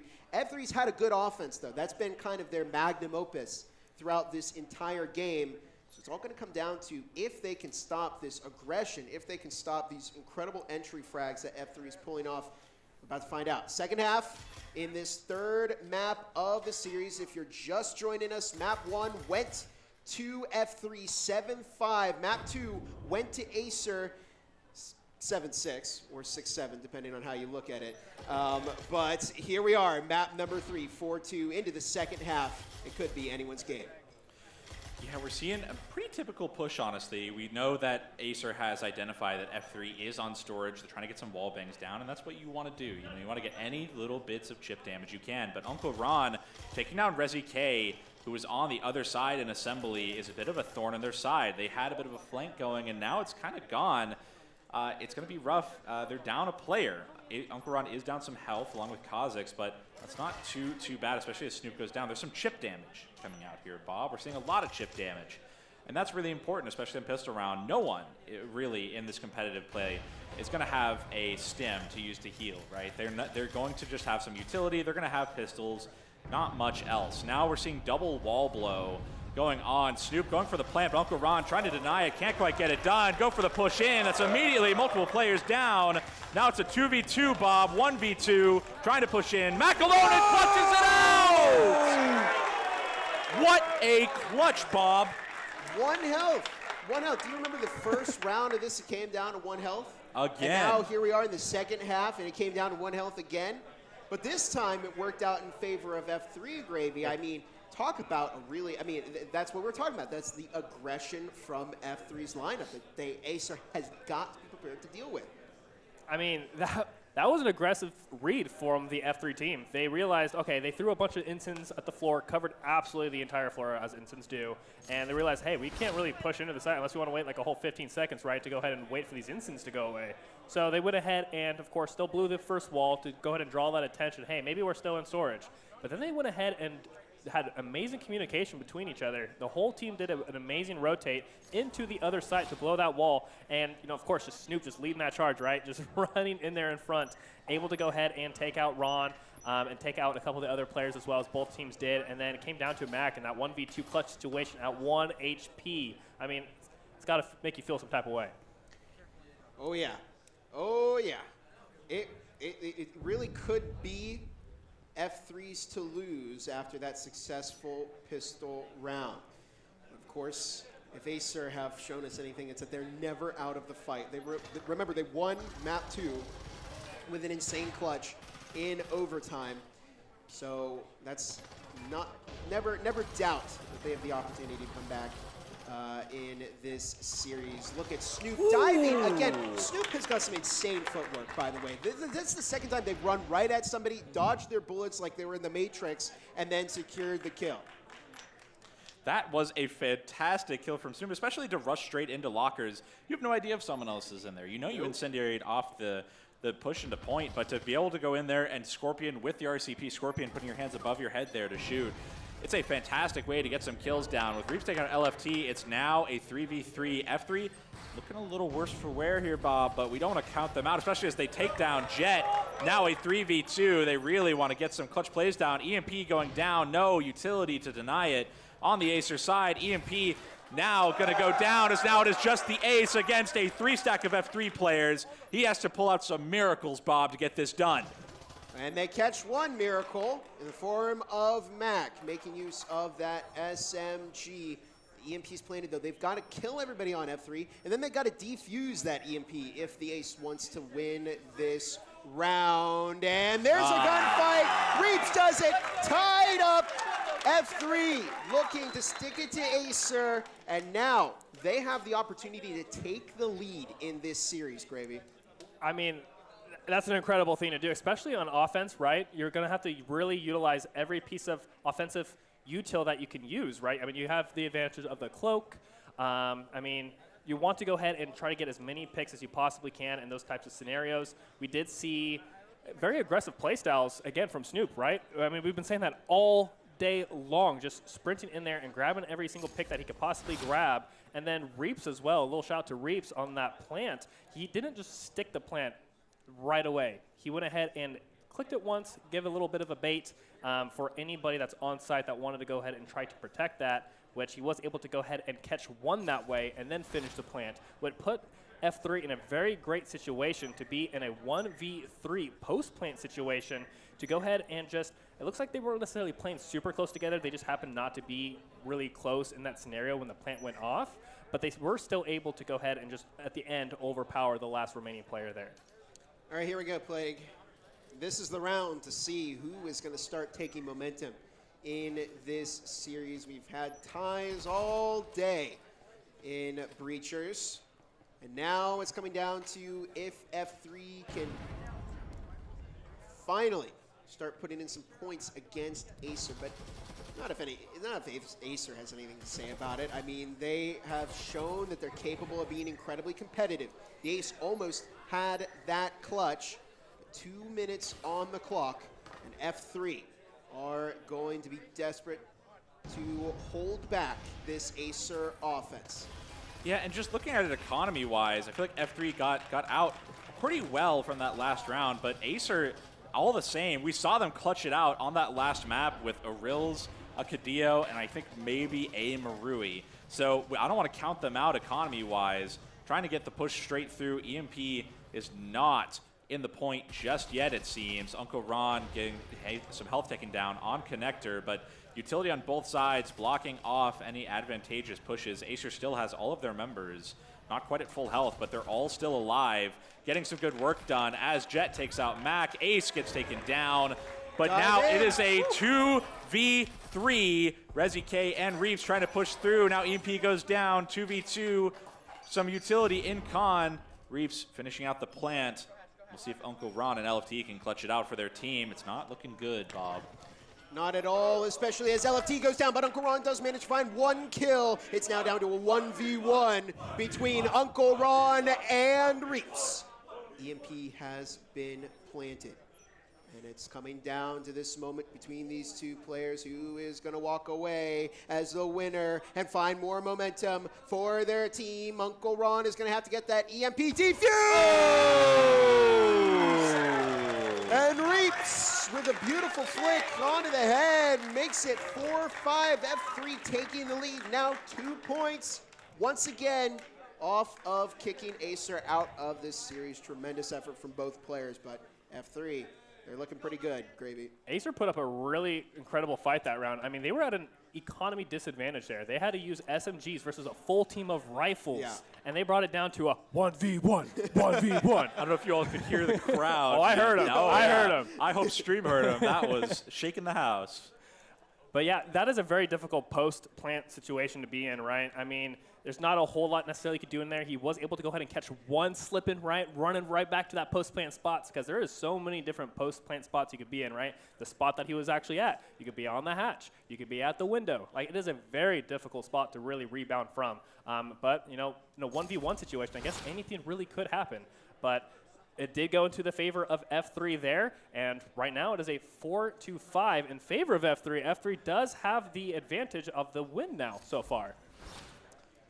I'm sensing a pattern, gentlemen. This is what we saw before. If F3 wins this round, we'll be yet again at a 6-4. If Acer wins it, we'll break the cycle a bit and get to another tie to see what will happen. We're seeing a bit of a meta push from F3 so far. We can tell that both sides, there's no secrets here that storage is going to get pushed. There's no world, I feel like, that storage does not get pushed in this case. We'll see if Acer can really counteract it. It's a meta push for a reason, gentlemen. It's very hard to defend if you're not careful. 2 minutes on the clock. Pressure on F3 to get things moving. Now they have plenty of time. They can obviously take a moment to catch their breath with this push. But Acer, they're sticking to their guns. They're playing very, very defensive here. You don't want to give up any more real estate other than storage to F3. Walls now opened up. Here comes the util dump. Kazakh's already collecting a kill onto F3. A double kill. A Snoop is in the site once more, and they got a kill with it. Mac also found a kill now in a minute 20 on the clock. We're in a bit of a stalemate, 3 versus 3 between F3 and Acer. Minute 15 on the clock. You can hear that EMP audio cue. Snoop is dropped by the ace, but the EMP is planted, and it's now down to that 3 versus 2. We see the spring out from Rezi. Oh! 2 almost find a third, but the ace denies it at the last second, and now it's up to Mac in a 1v1 against the ace.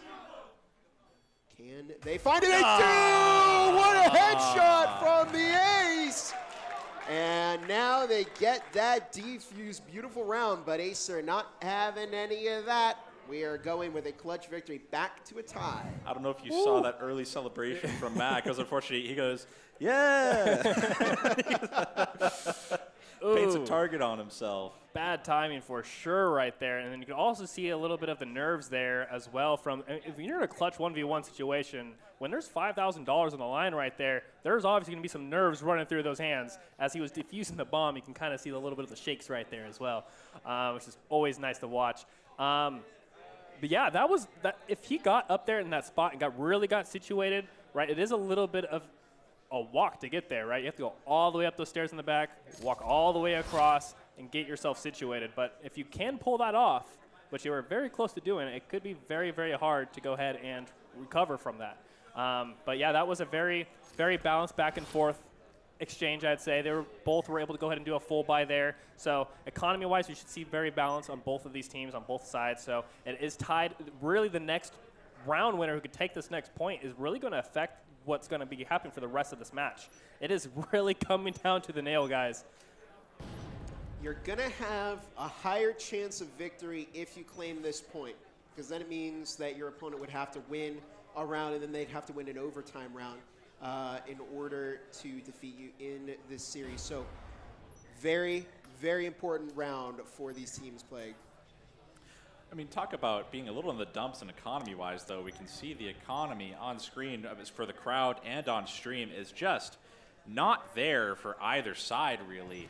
They really have to get a patchwork economy going. Seeing some interesting spots here from F3, now going for the drop. Snoop pushes out, takes out LFT immediately, doesn't even care about the static. Kha'Zix hopes to get the refrag, does take out one, tries to take out another, relatively low, but the flash, a friendly flash, finds Reaps, doesn't matter, he takes out Kha'Zix. That is now a 4v3, but Acer still has Uncle Ron, Jet, and the Ace who can put down some fantastic work, Bob, especially with the utility.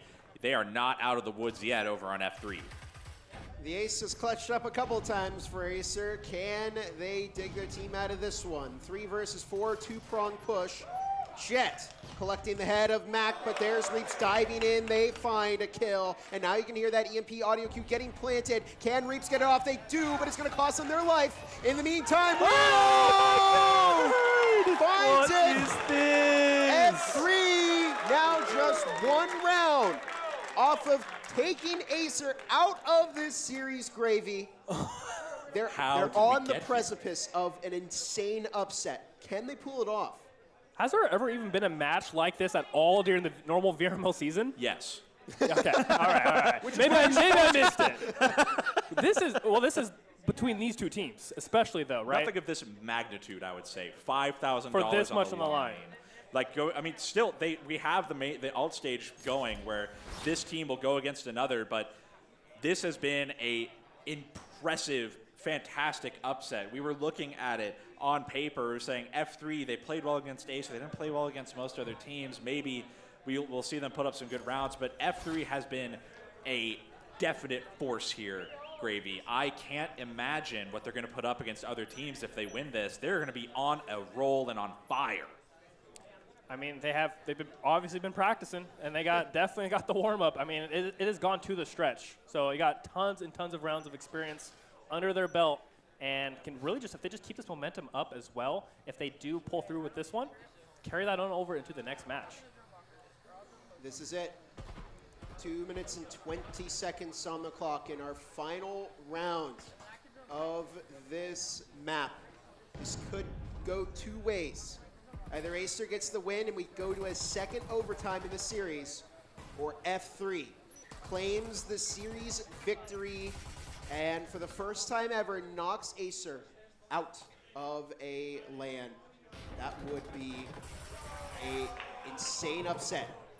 So cheer on your favorite team if you want to see them win, because it's all coming down to this. The walls open up. A utility is getting deployed by both teams. There's a frag, toss and connector. That did not find any damage. Acer. Weirdo's in! Weirdo dives in, and they do find a headshot. But F3 looking to lead the charge. However, there's a lot of casualties. 3 versus 4, a minute 25 on the clock. It's all coming down to this. You can hear the EMP audio cue. It's being planted. Can it be planted? It is! And now F3 are playing the defensive game. Can they keep Acer off of that EMP? LFT finds a kill onto Reaps. Can they get somebody to watch that EMP to try and stop it from defusing the bomb? Jet will be caught by Resi. 2 by Resi. Can the Ace goes down? It's now just up to LFT in this series. 1 versus 2. Can Acer find this clutch moment, or will F3 do it? Can David topple Goliath in this series? LFT finds the kill, and now they just need to find 2 more kills. They're looking to get that defuse. Out of this. This is insane, Bob. Acer's out. What an upset! I don't have any words. I have no words, gentlemen. Oh my God. And the crowd here on fire celebrating with these players. Woo. F3 on the stage. It's been such an exciting series, Bob. I mean, this is what hard work and dedication does for your Goosebumps, team. Bob. Goosebumps. he does. He actually has goosebumps. Camera, see that? On his arm. Wow. That was an incredible showing. You know, what did you say? F3 scrim once, twice a day leading up to this? They've been practicing. They've been putting in the work for sure. Lots of time and dedication for this team to build up that kind of chemistry that they really needed. And it proved today. Yeah, and you can't help but root for F3. They've had such a long tenure of being right at the end, but they just weren't able to find the full victory over their opponent. And in the end, they finally found a win over Acer in Con. So you can only go up from here if you're F3. They're going to move on to the grand finals against the winner of the Acer and Valor matchup, which I think is still going on right now on the alt stage. And when we come back, we will have the grand finals. It's going to be F3 against whoever wins that Ace or that IV Valor matchup. Don't go anywhere. We will be back soon enough.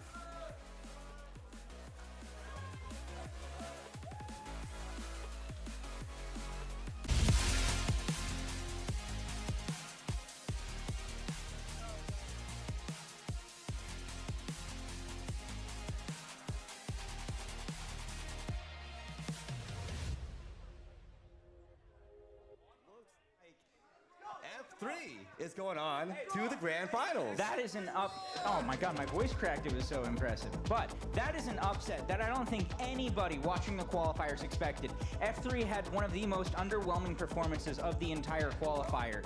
We thought that they were going to get knocked out, and here they are taking out the people that won the qualifier. That is amazing. That is stellar. Acer has lost their hold on VRML CON for Breachers. What?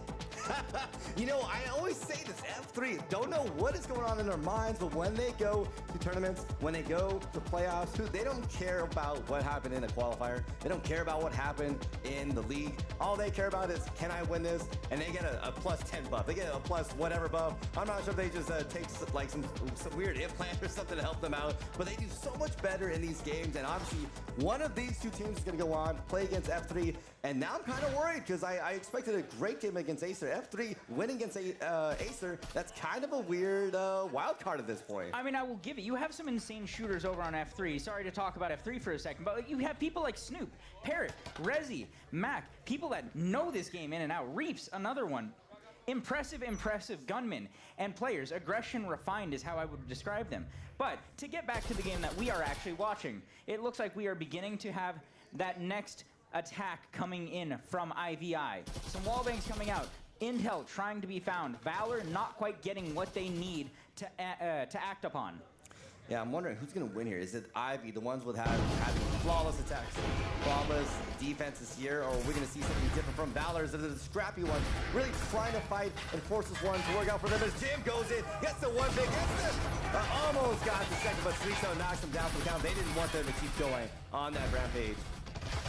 And we do see more coming out. Ash getting a pick through the smoke onto iAdapt. It is now 4v3. Valor is starting to lose that man advantage. It is still full guns ablazing. Everybody's trying to make something work. It is a stalemate now as the lull sets in. There is a smoke on the field keeping any further engagements from happening. A lot of very possible plays in the works right here. People trying to decide what's next, waiting for their next bit of intel, their next sound that they're going to hear. What is the next action? I'm waiting. I love this, again, about Breachers, the ebb and flow of the combat. The slowness, the fast-paced action, the back and forth between these two teams as 30 seconds left on the clock here. We're going to have to wait and see what Ivy decides to do here. Crimson running in with the crazy. Oh my God! Gets the one, gets the two. Dusty comes in and cleans it up. We're getting 6-5 right now for Valor. And again, whoever wins out this one goes on to Grand Finals and gets to play against F3. That is a well-thought play. I saw that unfolding, and I didn't want to say anything because what if they heard me? Crimson sitting there waiting for the shots to happen. Maybe a little bit of baiting his team, but it won them the round. The fact that he waited until IVI was completely occupied with the fight on the wall to spring the trap onto the vent and catch 2 side kills. We're coming in here, potential overtime territory. Want to give it a quick shout out to the crowd. I see some people coming in, probably from the main stage. Also the people that have been here since day one. I love you guys, but hey, people in the back, we see you, we love you, and we're about to finish up potentially this game in either 1 or 2 rounds. See me? I mean, we're seeing Valor 6-5. We're seeing IB trying to force this into overtime. What do you think's gonna happen here?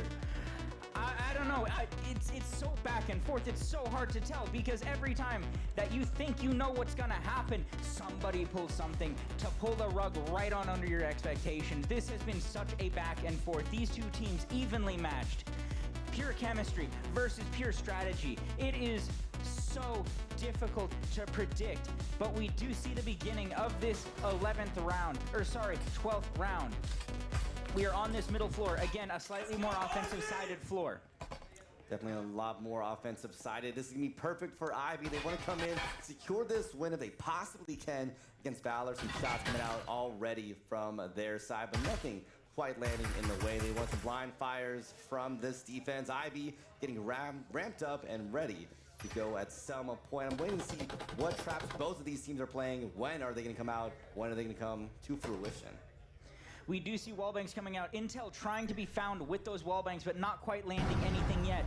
First wall goes out. Second wall is prepped. It looks like we've got a couple of people ready for those openings. Proxy gets the first kill right onto Dusty. He takes out the top frag. What a beautiful nade.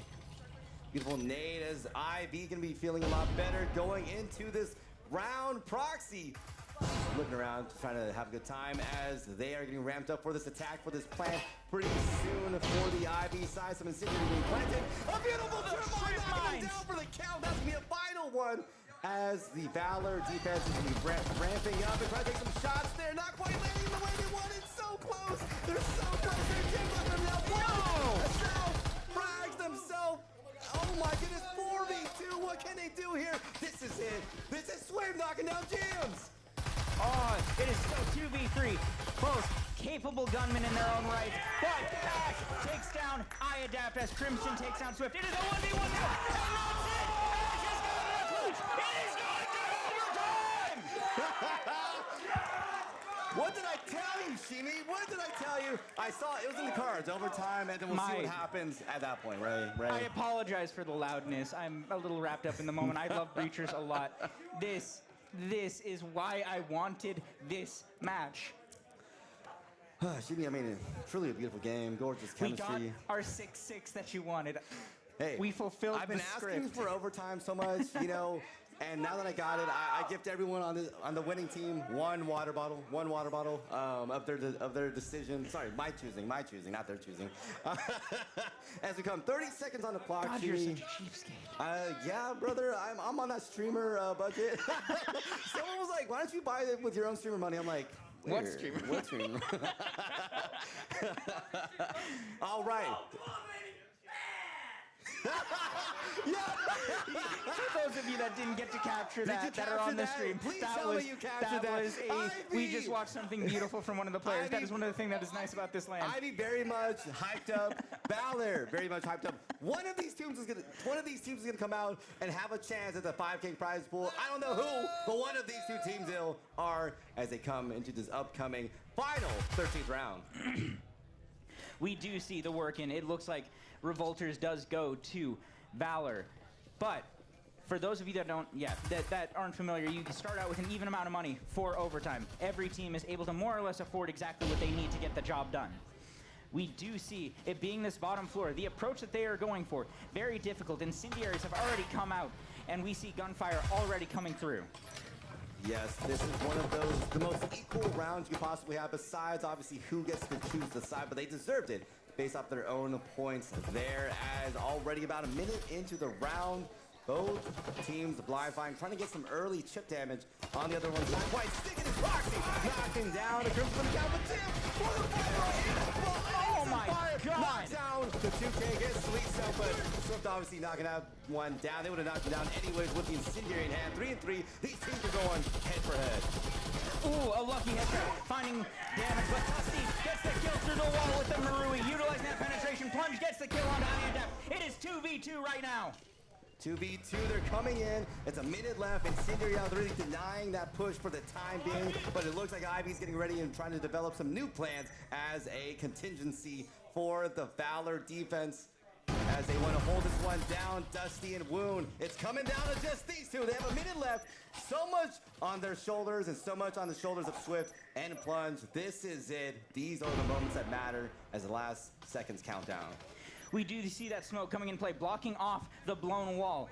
These two teams trying to figure out what can they do in these duo stacks. How can we make this happen? There is only so much time for Ivy to utilize, to get any sort of plant, to get any sort of movement, to get a kill. Otherwise, it goes into Valor's favor. Flashes go out, but it looks like there might not be an EMP in somebody's hand. And we see smokes in play, blocking off more view. 18 seconds counting. It's every second matters at this point. The two players left on the Valor side. That's gonna give it to the Ivy. 7-6 winning it in overtime. They'll be going on to the grand finals.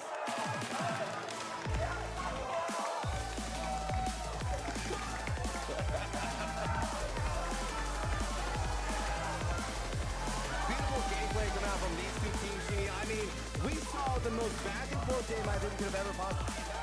Going the way of Ivy. Map 2 going the way of Valor. Map 3 going all the way to overtime. And then now going the way of Ivy.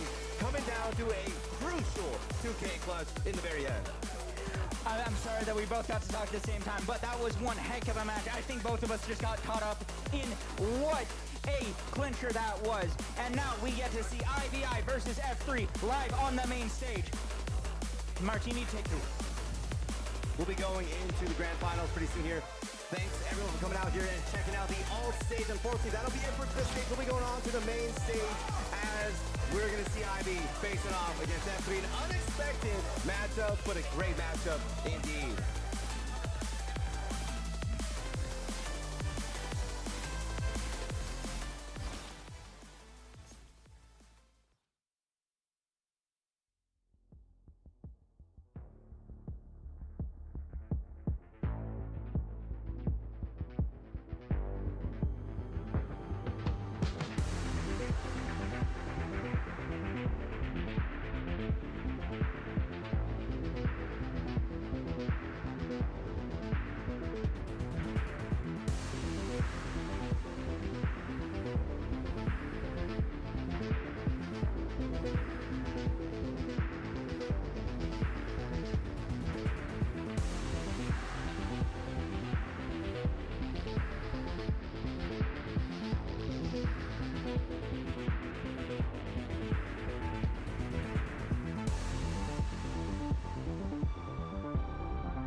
I started playing VR in 2018. I bought a Quest 2 toward the end of 2019, maybe 2020. I told my mom I wanted an Oculus Quest for Christmas.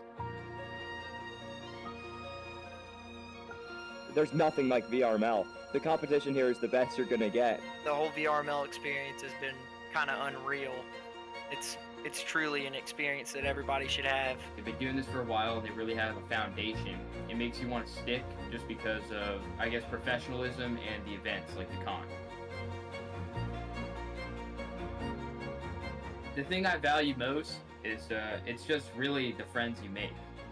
At the end of the day, it's just a game. I have guys on my roster that used to wreak terror upon me. Like, they used to just absolutely destroy me. Some of those guys ended up being some of my closest friends. We have so much more in common in terms of like other games or stuff going on in real life, and also the LAN, you know, coming together and like being part of the LAN was a really big thing. If you truly put your mind to something, you can achieve it. The most valuable part is to really go with the team that you've been practicing with for a long time.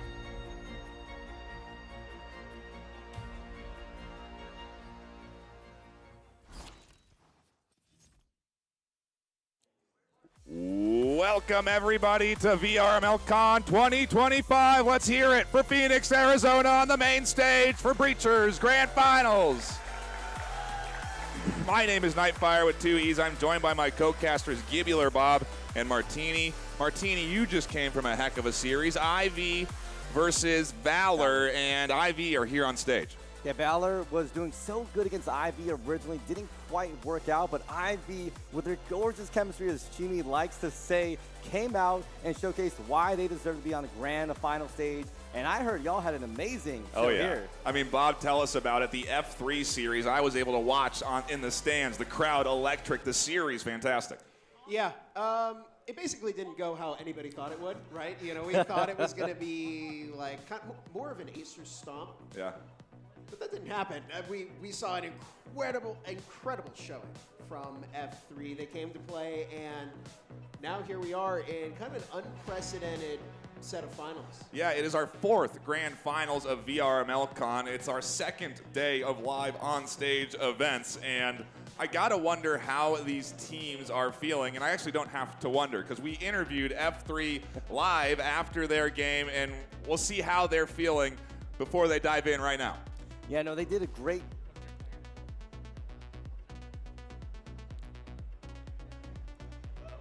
I'm here with F3 here at VRML CON 2025. We just had an insane 3-round victory over Acer, an underdog victory at that, 7-5 in that round 3. How's it feel coming out of that victory? Hey, Faded is one of our like smartest guys here. Snoop, best IGL. I didn't play my best, obviously, but everybody here just played 100%. Everyone just had a crazy energy. That's what brought us. So was there a strategy coming into the game? Were you talking anything over? Any players you had to watch out for? Any situations you really needed to be careful of in this matchup? Yeah, so we pretty much like planned for fast rotates whenever we needed, all the time, and we pulled it off perfect every time. Everyone hit the shots. It was just amazing. And now word is, IVI is who you're going to be facing in the finals here. How you feeling about that matchup? I'm feeling pretty confident. I'd rather play them than Valor. Valor is more like chemistry-wise, but Valor's more gun skill, and I think that's what Acer has as well, so I think we'll feel more comfortable playing them. Nice. And now, so while we have everybody's attention, any shout-outs, anything you want to say to the people? Chris.X, I love you, man. And Grumpy, I love you too. I love you. Shout out to Grumpy, bro. Shout out to Grumpy. D1 sub, you already know. Shout out Silo. We love Old Gravy. We love Lewis. We love our Martini. We love our casters. Shout out to my parents, mom and dad. Love y'all. Hey, shout out to our own player Reaps, bro. Clutch kid over here. Oh my God, Clutch Reaps. King. Clutch kid, bro. Shout out Stanky, Silo, Baymask, Siren. Shout out all of Rebel, bro. Bro's just trying to earn TikTok followers. There you go. You're going to finals. F3 going to be taking on Ivy next. Insight into the F3 squad. A big shout out to Sir Dimwee for giving us that interview. He also did another one with IV, and let's hear how they're feeling after their win, because that was a heck of a series, and I want to know how they're doing. All right, down here with IVI, who just beat Valor in 3, 7-6 in overtime. How are y'all feeling after that victory? That was the craziest I've ever seen. I mean, that was pretty crazy, man. I don't know. This kid, Unk over here, clutched a 1v4 or something, bro. Pinhead over here. I love this guy. Look at this guy. I love him. That was amazing.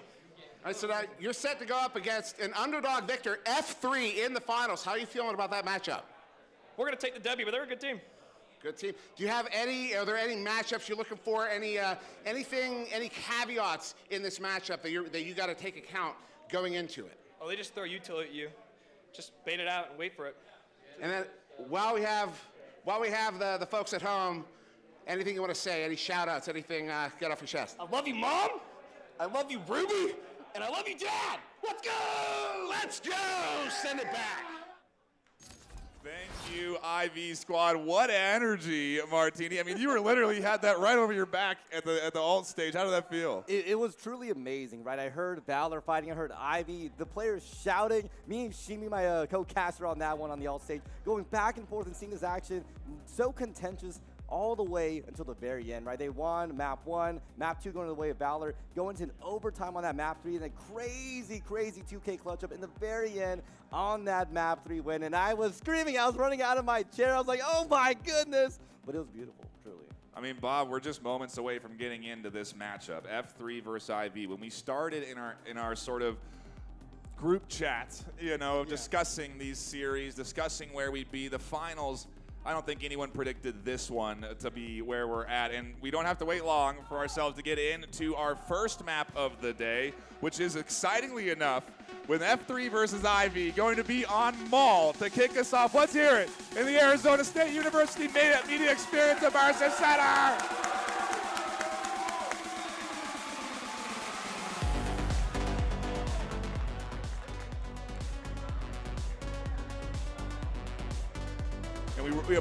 We're going into Mall, Martini, right here to kick things off. I mean, did you ever think this map was going to get chosen at the start of our VRML CON finals? No, right? I saw that actually in the last game with IV. I was surprised for them to choose, because Mall does get chosen here and there, but it's just not one of those commonly chosen maps. It's one of the newer ones. These teams tend to maybe get into it a little bit later on in the next season, but usually not in the current season that it just came out. And yet we're seeing it not once, but twice. I'm not sure if y'all had it on the main stage, but now I'm seeing it twice in a row. I'm wondering what's going on. What is in the air that people have this Mall fever? Maybe because it reminds them of the Phoenix, Arizona desert. And that might be why. They just want to replicate the real-life experience they're getting here, as we do see some shots off, and it's definitely not that case. This is a beautiful facility that we're in right now, Bob. These players on stage in a huge venue on the second largest screen in Arizona, and Snoop kicks it off with a kill on Swift on Quest. Proxy on the front line getting an instant and half HP chipped down as the challenge on Plunge gets denied. Snoop goes down and Plunge drops off the hot angle. Pay attention to F3. This is where they thrive on the offense. That's really what led the charge against a powerhouse like Acer. Now, Martini can fill in for me where I missed out on the IV game, but I'd say that F3 are probably my favorite heading into this offense, because they just put on an incredible offensive show, and they're already getting a move on against IV here on the defense. A minute and a half left to go in this very first round, the pistol round. So everybody doesn't have a whole lot of money right now. And Proxy with a good headshot. Reeds, however, catching the refrag. It's now down to a 1 versus 3. F3 are in trouble. It's up to Jekyll, but it does not happen. There's Sleetso with the first round for IV. Beautiful placement by Ivy, beautiful decisions by Ivy. We saw a back and forth in terms of the kills from both sides here, and yet Ivy held their own. And this is the team I've seen time and time again, how they can hold their own and have that tenacity, even if they're not feeling as good, even if things don't look great for them there. I mean, I met with Virtual on, one of the co-founders of Ivy. They're definitely feeling very good for this organization, and I mean, I'm excited to see what F3 can put out there, but I saw an amazing gameplay, especially on map of all spots from Ivy. We've seen flawless defenses come out from them, flawless attacks, so I know they're really ramping things up to 10 today. So F3's got to be doing the same exact thing, because I don't know whether they're cooking against Acer, but maybe it might not work against the Ivy squad. But again, it's only the pistol round. They have a lot more rounds to go. I mean, Plunge just threading the needle there on that replay. Sleetso with the big clutch at the end, and you can see the IV energy, Bob. It's palpable. They're feeling strong here. And Martine, I'm going to lie on you real quick. Where does Maul lie? Offensive, defensive? I mean, what's the analytical perspective here? I was talking with Shimi about this earlier, and it does kind of feel more like a defender-sided map. We see many times where some of these defenses play a little more aggressive. It makes it a little bit weirder for the attacking team to get into sight, and it feels like they're really fighting all the way through, and it's very complicated for the attacking team. So I would say a little bit more on the defender-sided. So here we go into the round as Ash on Quest finds one. Some kills coming through up through the middle. Rezi and Snoop with a team kill, unfortunately, over the top in the chaos. It shuts F3 down to just 2 in a 2v4. It's going to be a hard challenge, but HP bars favoring them right now. F3 going to see if they can work with the duo on this push. Guys, get ready for team kills to become a trend. it was kind of, we had like 4 team kills in the previous matchup, so I don't think F3 can help themselves with it. But currently, they're in a bit of trouble. 4-2, minute 40 left, so they've got time, but just this numbers advantage, especially when you're so early in the game, your money doesn't allow you to buy as many of the guns or the weapons or the equipment that you want. So these moments where you're down in terms of players, they really, really come through, and you'll find it very, very difficult if you're on F3, especially as Proxy makes use of that rifle, takes out Weirdo. It's now down to a 1 versus 4. Is Reaps going to be able to do it? There's not a whole lot of point to salvaging. Maybe a little audio cue there, but Reaps is going to go for it. They catch 1 kill, dive in, but they're swift to intercept, and it is going to be a 2-0 lead for Ivy. You know, Martini, I think what's interesting about both of these teams here is they've got chips on their shoulder.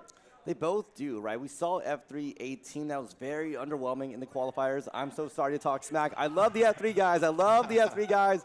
But, I mean, hey, we saw a very lackluster performance from them in the qualifiers. IB, on the other hand, kind of having to fight back for themselves, right? They were the incumbent champion in the leagues that we had seen this season, right? Season 4, we actually had seen them not win out against Acer. Now, at this point, it's them coming back to see if they can reclaim another title against the Acer squad. We had the IB era just for a split second, but unfortunately, it wasn't a long era for them. But, hey, maybe they can win out the con, force this into the upcoming seasons. Who knows what's going to be at play for Ivy, as we saw Acer fall down from their beautiful dynasty as things didn't quite work out for them. So F3 themselves are crawling back from the 4th seed. Ivy themselves crawling also from the 3rd seed themselves. So both teams are crawling upwards, and yet the 1st and 2nd seed are nowhere to be found in these grand finals. Not to mention that last year, VRML CON 2024, the qualifiers that we had there, this is a bit of a grudge match between these two teams, Martini, because if you remember, IV was actually dropped out of those qualifiers because of F3, which is it's a level even deeper than you might think. There's so much history between these two teams. There's so much beef, and we're about to see it all resolved here. But currently, IV is looking quite good with their showing 2-0 lead over F3. We were on board a bit of a drone there as we saw it rotate in and get a bit of information, trying to assess where their opponent is as the push comes in here. And shots over the top initially giving some info to the Ash on Quest defense, but will they work with it? Will it end up actually being where the threat lies at the end of the day? How is F3 going to push here? It feels like F3 have come in today, practiced, prepared, planned with a playbook in mind, because they simply are putting a fantastic foot forward, defeating Acer in their opening series and now looking to get that $5,000 in cash and hardware from HyperX in their hands. That's what's on the line right now in this best of 3 for the grand finals. And it doesn't get more pressure-filled than this, as the nade and the audio transmitter provide some info to the defense. Snoop tries to swing in and hunts for some kills over the top. Swift on Quest finds one. Proxy with the refrag. Proxy with the double. Can Proxy tack on any more kills? That's the question. As Weirdo and Jekyll rotate into sight, and Proxy tucks in. Ash on Quest says peekaboo. Plunge finds one, and Proxy on the backside leaves Jekyll alone to shut down one. Looking for the triple. They have to clutch or kick. And now, 50 seconds left on the clock. That 1v2. Can Jekyll pull it off? They're in a bit of a tough scenario. You know what I say? When you have numbers, play with numbers. If IV wants to win this, they're going to have to work together as a team, and Jekyll is in trouble. They only have 35 seconds left on the clock. They're going to have to apply some pressure to the IV side. Can they do it? Only less than half a minute on the clock. Jekyll making their way, navigating, catches one kill. No. Looks for the second. It doesn't happen. It's a hat trick for IV. They are on fire, Martini. This IV team coming straight from a 3-map long series right onto the main stage. That's a test of stamina. Truly a contentious series for both of these teams, right? They're coming both from their own set of matches, both very highly competitive matches. And you're right, fatigue is one of those things that can start settling in. Can they deal with the anxiety? They're now on the big stage against each other for the grand final prize, the 5K prize of all things. Here we saw a long setup in that previous round from that F3 attack. Didn't quite work out in their favor. Proxy, I mean, coming in with 3K in the very beginning, 4 to finish out that round. Such a vital person. And I always said on the attack, a great entry fragger, and on the defense, amazing at picking off these players one by one. And Jekyll almost getting the clutch in the end, securing the 1v1s, got the one. But I mean, when you're going against Proxy, it's a little scary, I'm not gonna lie. Yeah, you know, Ivy is just a team of shooters. They really know how to aim. And it just makes them so lethal. Where some teams can really thrive with strategy, sometimes it's just you're a better aim than your opponent, and that really nets you the overall win. But here we go, into round number 4. 3-0. This is F3's opportunity to start putting more points on the board in this first half. Somehow that nade didn't destroy the door blocker, but it would have gotten rid of any static emitters to slow them down. So it's all planned to enable them to rotate here. Right into Ash on Quest, Swift on Quest, picking up kills, Plunge on the Quest, finds the kill, and it's a flawless win for IV. You can't be feeling better than this right now, Martini. It's looking like a full house, right? Multi kills from these players, a flawless attack. And this is what I saw in the last game. IV had several flawless defenses, several flawless attacks, and I said that F3's got to have a beautiful game to back up what they had against Acer. And I'm wondering, was it just because they play well into Acer, or is F3 really that kind of squad? They're that squad that I always say when they go to playoffs, they go to tournaments, they tend to have a little bit of a buff, right? A +10 buff. For some reason, when their backs are against the wall, even if they perform terribly for a part of the season, they still do so amazing in the playoffs. And that's why I always tell teams, as much as the league in those earlier games do matter in terms of seeding and scoring, it's not the end-all be-all for these teams. We've seen teams like F3 come back time and time again in the playoffs and showcase, hey, I know exactly what I'm doing. I mean, check out the beautiful, flawless defense by Ivy. You can't beat what they're cooking here. Now I want to see what they're cooking more. Really nice job here from the IV squad. Pressure's on. Crowd is cheering. It's a live environment here for the Breachers Grand Finals, and it's only day 2. We still have another day of VRML CON action with Orion Drift starting tomorrow. So there's a lot to look forward to as the crowd in here hyped about that one for sure, but enjoying what has been, honestly, just a fantastic showcase of the game we love. We can't be showing this game in a better state with how good these series have been on the multiple stages. And what a beautiful quick snap from Proxy as they get flashed, and Weirdo looking for a piece of action here up through the smoke, but won't find it. Proxy going to utilize that offensive smoke to their advantage, tuck back in, get scooped up on damage by Jekyll. A quick health syringe heals them back up, and now Jekyll on the push. They get pinched in between the two with Reaps finding that kill. Plunge dropping back, and the defense tucks in. Swift is caught on the bomb. 1:40 on the clock. Sleetso catching a pick. Makes it a 3 versus 3. This is the closest F3 has gotten in a while.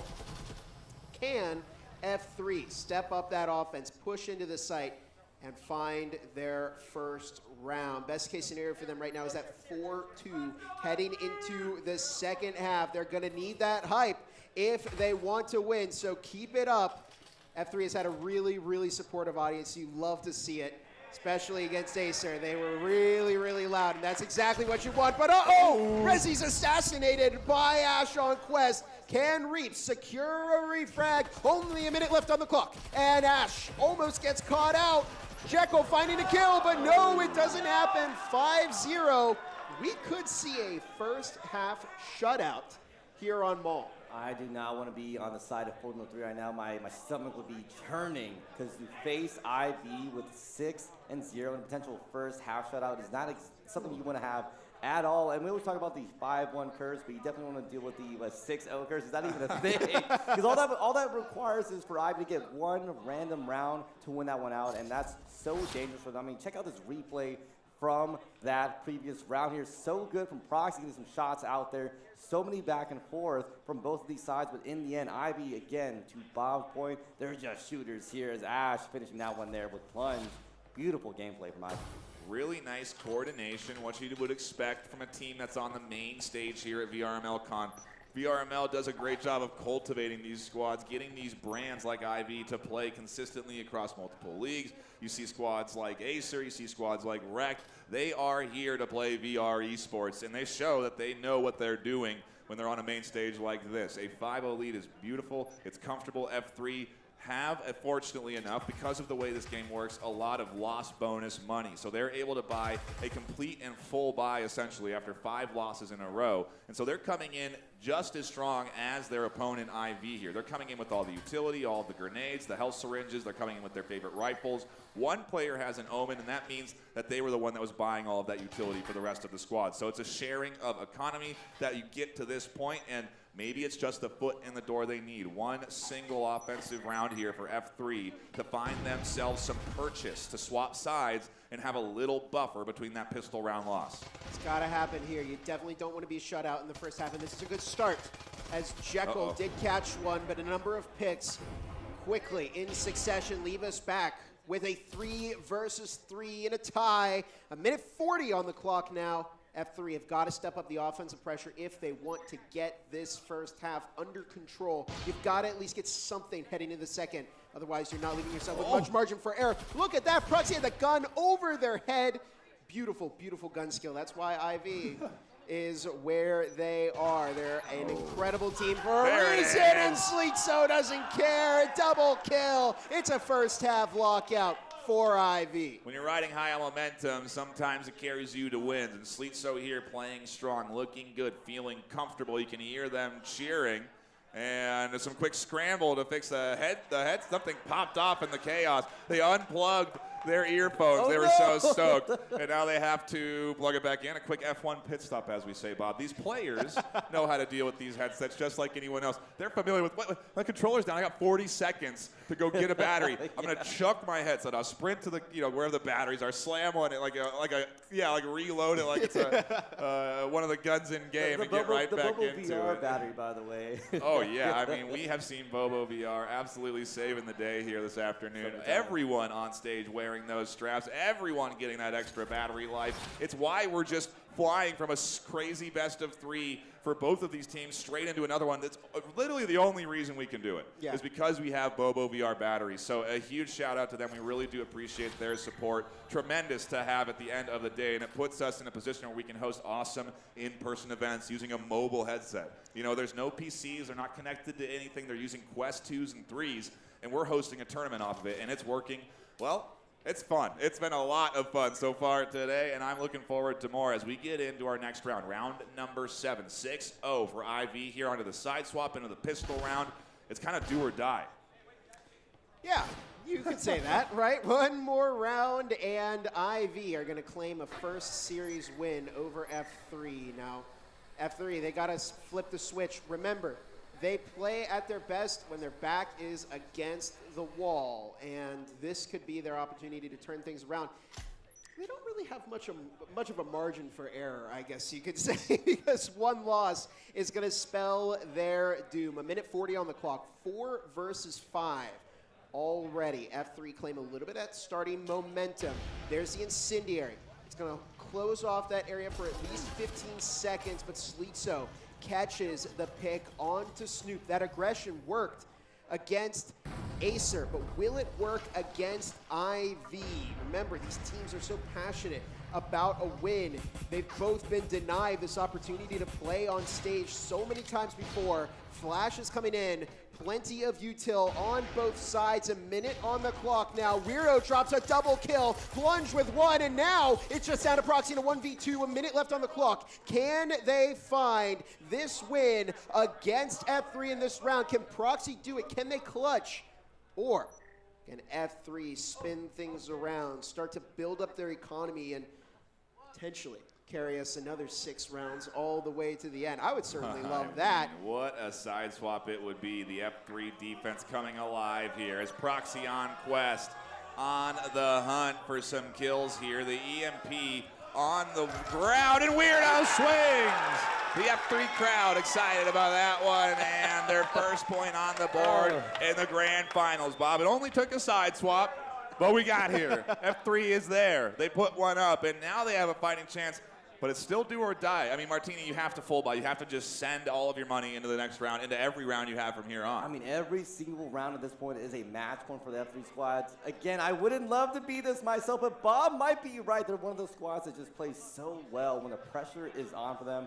And I mean, hey, they want to go to 6 and they get an overtime. I mean, I might be happy for that. I might be a guy that loves to see the overtime. I mean, check out this pit stop here by the I mean, being so happy about winning in that round and losing the battery, having to take care of it, as so many shots coming in that previous round there. And it was such a big clutch by 4-3. I'm not going to lie, I thought Proxy might have been able to win out that round. Weirdo, though, performing so well on that 3, getting, I believe, 4 total picks in that last round, showcasing, hey, while we're down, we're not quite out here.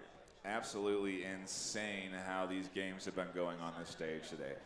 I promise it's not scripted. It feels like it is, because to go to 3 maps for the alt stage, main stage, for those games to be as exciting as they were, for IV to be leading 6-1 against F3 here, just nothing could have been predicted at the end of the day from us like this, and it's now the unknown. Does F3 find purchase in some momentum? Do they actually work forward here with a defensive hold and pick up multiple rounds? They certainly should. They have the economic advantage going into this round, and so let's see if that plays a big result for round 8. You know, guys, I'm getting more nostalgia back to last year. This was really, I mean, we saw F3, I think, almost get shut out in map 1, and now they're kind of repeating history with a win. Can they turn it around? Can we see, you know, a repeat of last year's con where they could bring it all the way back? F3's a clutch team. You're going to see a clutch. No doubt about it. A minute and a half on the clock. 5 versus 5 still. A lot of people are alive. I haven't seen much death yet so far. And Snoop with a start. Weirdo got a trip mine kill. That is an impressive way for F3 to start. And now IV are struggling. But look, they're on a bit of an eco, Martini. I would argue. I don't know if they spent too much on this round. Resi K, pop-up kill onto Proxy. It's now just Swift and Sleet. So a minute left on the clock here on Mall. And Weirdo catches Swift. It's now just down to Sleet. So can they find maybe another pick before they catch one in the wire? Look at how precise that was. Martini, look, it was on the box. It landed on the box, and he was still in the... That is how you become a world-class player. Not just having great gun mechanics, great game sense, but also great usage of utility. Not just that, accurate usage of utility. Because if they had literally thrown it anywhere else but the box, it really wouldn't have done anything. But to perfectly deliver it right, you know, posted and sent right to that player. I mean, how can you fight against that? F3's really ramping up this momentum. It's the buff. I'm telling you, the buff is coming in. We're at a tournament. They're down 6 points. This is when F3 decides, hey, guys, let's lock in here. As look at that beautiful shot there by Swift, knocking out Snoop. And the very end there, look at that incendiary once more. You can't not give credit to Reeds there. I mean, F3, they're really ramping up right now. Yeah, this is a heck of a comeback train in full effect. But Martini, talk to me about the economies here, because we do see obviously IV getting some footing with after the consecutive loss bonus. You've lost twice in a row. You get a little extra money going into each sequential round that you lose. So eventually they have enough to buy what they need, especially after the eco the round before. And so I wonder if F3 is going to be prepared for a fully equipped IV squad. Yeah, you have to be winning the last couple rounds. They have a lot more economy, looking really good right now as they come into this, and we'll see how it does play out. Ooh, there goes the drone. Denying the intel is Weirdo from F3 on that defense. 2 minutes on the clock. Weirdo takes a little bit of pressure, and there's a frag toss. If Weirdo wasn't caught by Plunge, that frag would have killed them. But in the meantime, they caught a trip mine kill. There's another one. Who would have thought we would have seen 2 of those today? In the finals alone, that's crazy. Minute 45 left on the clock. 4 versus 4. Not too many options for IV at the moment. They're going to have to press on that site where F3 is battening down the hatches, waiting for that push to come in. Only a minute and a half. Snoop is caught by Proxy. And now F3 are really feeling the pressure of the offense. Remember, if they lose this round, it's over for them in map 1. They're going to have to either win this round or they're going to be in a lot of trouble. Yeah, and you got to wonder if F3 is going to be prepared for all of the ins and outs of maneuvering from IV. They heard that audio transmitter details that maybe the push is coming from the site they weren't protecting, and now they have to retake here. Swinging back into Sleet So's position. They find the first kill. Jekyll scoops up 2, a massive double kill. That sets Proxy alone essentially on objective as Rezi pushes forward. They've got control. EMP is down and planted. Plunge finds one on the backside. The pinch is here, and the defense is set up for the retake. This is going to be so difficult. They need to kill both Proxy and Plunge and then defuse that EMP. Jekyll catching a little bit of damage onto Proxy, but it is still that 2v2 EMP is baited out. But Jekyll manages to get the pick. Pros don't fake, but Rezi gets caught through the wall, and now it's into the Plunge. Can Jekyll get it off in time? Is there enough time left on the clock? 1, 2, 3! With just 3 seconds left on the clock, F3 pull it off. The streak is still alive. That was their 3rd round in a row. They could very easily go 3 more. I mean, it's LAN time right now. That doesn't happen anywhere else. The hype is real. So many people tuning in online to this amazing live in-person VR esports event at Marti. I mean, we're getting rounds like this. Come on. They're going and ramping up this momentum. I mean, we're hearing the crowd, a lot of love for the F3 side. Obviously, some love for the IV side. There's a lot of back and forth for these 2 teams, right? It's really slow in the round. F3 really had a great hold on the side, but I mean, IV being so smart and adapting, they go for the rotate. I mean, check out this replay going in for shots from these players as that rotation happens. But look at Jekyll coming in and just getting shots left and right, getting a 3 in the end and clutching things up with a 3 second left on the clock. And for IV, that was so close. It was so close to winning out and almost still going to time. They could have maybe drawn it out just a little bit longer, but when it's 3 seconds, it is every second matters in this sort of game. If you are just tuning in and you're only now catching the action, I gotta say, I'm sorry for you. You've missed a heck of a series for now with this map 1, but also all of the games we've had played today. It's just been non-stop action at VRML CON, and I cannot be happier with what we're tuning into right now. A potential comeback train in full effect. We got to consider the economy of IV because they fully invested into that last round at a very heavy pace. Sure, they get their consecutive loss bonus, but at the end of the day, is it enough? Is it enough to put them into a position where they're comfortable, where they're going to be able to challenge a fully equipped and fully kitted F3 defense that they know they're going up against? They should know there's trip mines everywhere. They should know there's door blockers. They got to pay attention to this stuff because it's hurting them at the end of the day. RFF, that's not good. Rezi K takes themselves out of the game, leaving us immediately with a 3 versus 4. Swift looking to drill down. Another the one! blocker. There's another trip mine. Where's the droning? Oh, man, tragedy for IV. Jekyll catches another kill onto Plunge. They're looking for one more, but Weirdo catches their next kill. It's up to Swift in a 1v3 clutch scenario. It's all coming down to this for IV. If they get a win, just got to let that soak in. We got to marinate in it, Bob. We got to marinate in it. It's a high-energy crowd right now. They're hyped up on the 3v1 as F3 sit comfortably in position for another point on the board. Do we continue this on? Is the train truly going to take us to the 6-6 tiebreaker where we eventually have a champion? This is what I love when we see the first-person perspective and the pressure's on the line. There's trembling in the hands. It is a lot of pressure up there. Clutcher kick for Swift right now. 40 seconds on the clock. Can they do it?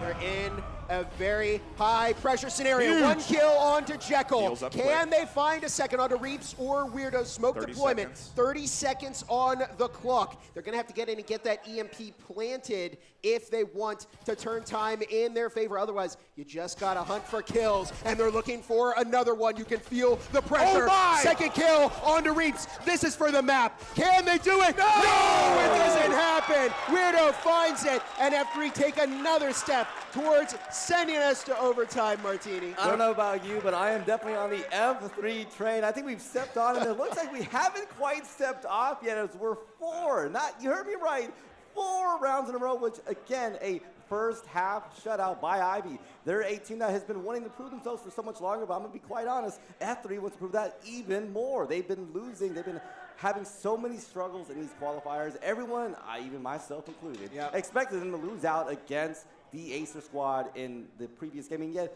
this is prime F3, looks like. Someone had said the aggression looks so amazing. It feels like a S2, Season 2 F3. But this goes beyond prime. This is prime breacher. This is the best breachers I think that we've had on display in VRML network history. I mean, today has just been nonstop, and it keeps delivering. F3 are absolutely on a full steam ahead train right now. They've got everything they need to keep momentum going. They've got the crowd behind their back cheering for them in the stands, and they are trying to put 2 more points on the board. They're trying to take us to overtime because it's the only option. They do not have any other way through this map on Mall. And maybe I cashed or cursed it, but when the side swap happened, okay, I said maybe the side swap's going to be big. I asked you at the start of the series, how does Maul end up being, sidewise? Is it defense? Is it offense? At this stage, it reminds me of Kitty in Vale, which we just saw earlier today, a very defensive-sided map. You like how I blend the two together? Very seamless. Look at we you. love that. And here we go into our, could be last round. We'll have to see if F3 have anything to say about it. Minute 50, here we go, in what could be the final round of map 1. Minute 45 on the clock. Everybody's still up. Economy, well, it definitely worked out better for one team, I should put it. A minute and a half, though. Ivy have used a lot of their offensive time, and they still have everybody on their team alive. This is not where you want to be. Somebody should probably be dead by now, because the longer you wait, the more time you're giving your opponent to defend, to time you out, and to put the round in their favor. Can Smith survive? No, they're caught on the table, stuck in the incendiary device, and in the fire they go. A minute 10 on the clock. Proxy picks up a little bit of damage through the wall. And now just a minute on the clock. Plunge, finding the headshot onto Resi K, and Sleetso picking up Snoop. Now 4 versus 3. F3 at a player deficit. Yes, this indeed. is close. In a dangerous position, Bob. Ivy just want this point as Proxy sets them up for success, immediately catching the kill on the breach. A really nice angle there holding. Sleetso's holding their line down. Plunge finds Reaps, and it's up to Weirdo in the 1v4. They're going to have to overwhelm as they find one, find 2, don't spin for the 3rd, and it's a Ivy taking map 1 here and taking us to series point for map 2. They're coming from a huge performance against Valor, and they're feeling good right now. Not quite what I wanted to see from F3. They were so close to riding that train all the way to the very end and getting that overtime. We saw some amazing utility usage come out from F3. So many trip mine kills from Weirdo, an incendiary pick in that last round there, but things were just not quite enough for them to finish that out. And we are going quickly into a break because we have to take our intermission. Oh no, we're going to go to giveaways. We have so many giveaways that we don't even have to go to break. We just go to giveaways and then probably right back into the action because we have to keep on moving. So that's the play. No, don't go anywhere. Don't stay in your seats. There's no time to leave. Dimwee, you have giveaways for us. What do you got over there? Hello. Yes, we got a couple more giveaways to do. Look, we still got a lot of stuff to give away. So you have it just until the end of this match to claim your prize from the bags today. If you don't, well, we're giving them to somebody here today at the end of the day. Somebody's walking away with these bags. All right, so YEJF1, ZEFH2, those are your 2 current winners. Once again, you go to the Discord, VRML CON Discord server in the announcements. See if you have won. Come pick those up. If not, We're giving them out tonight here. Tonight, guaranteed. Back to you guys.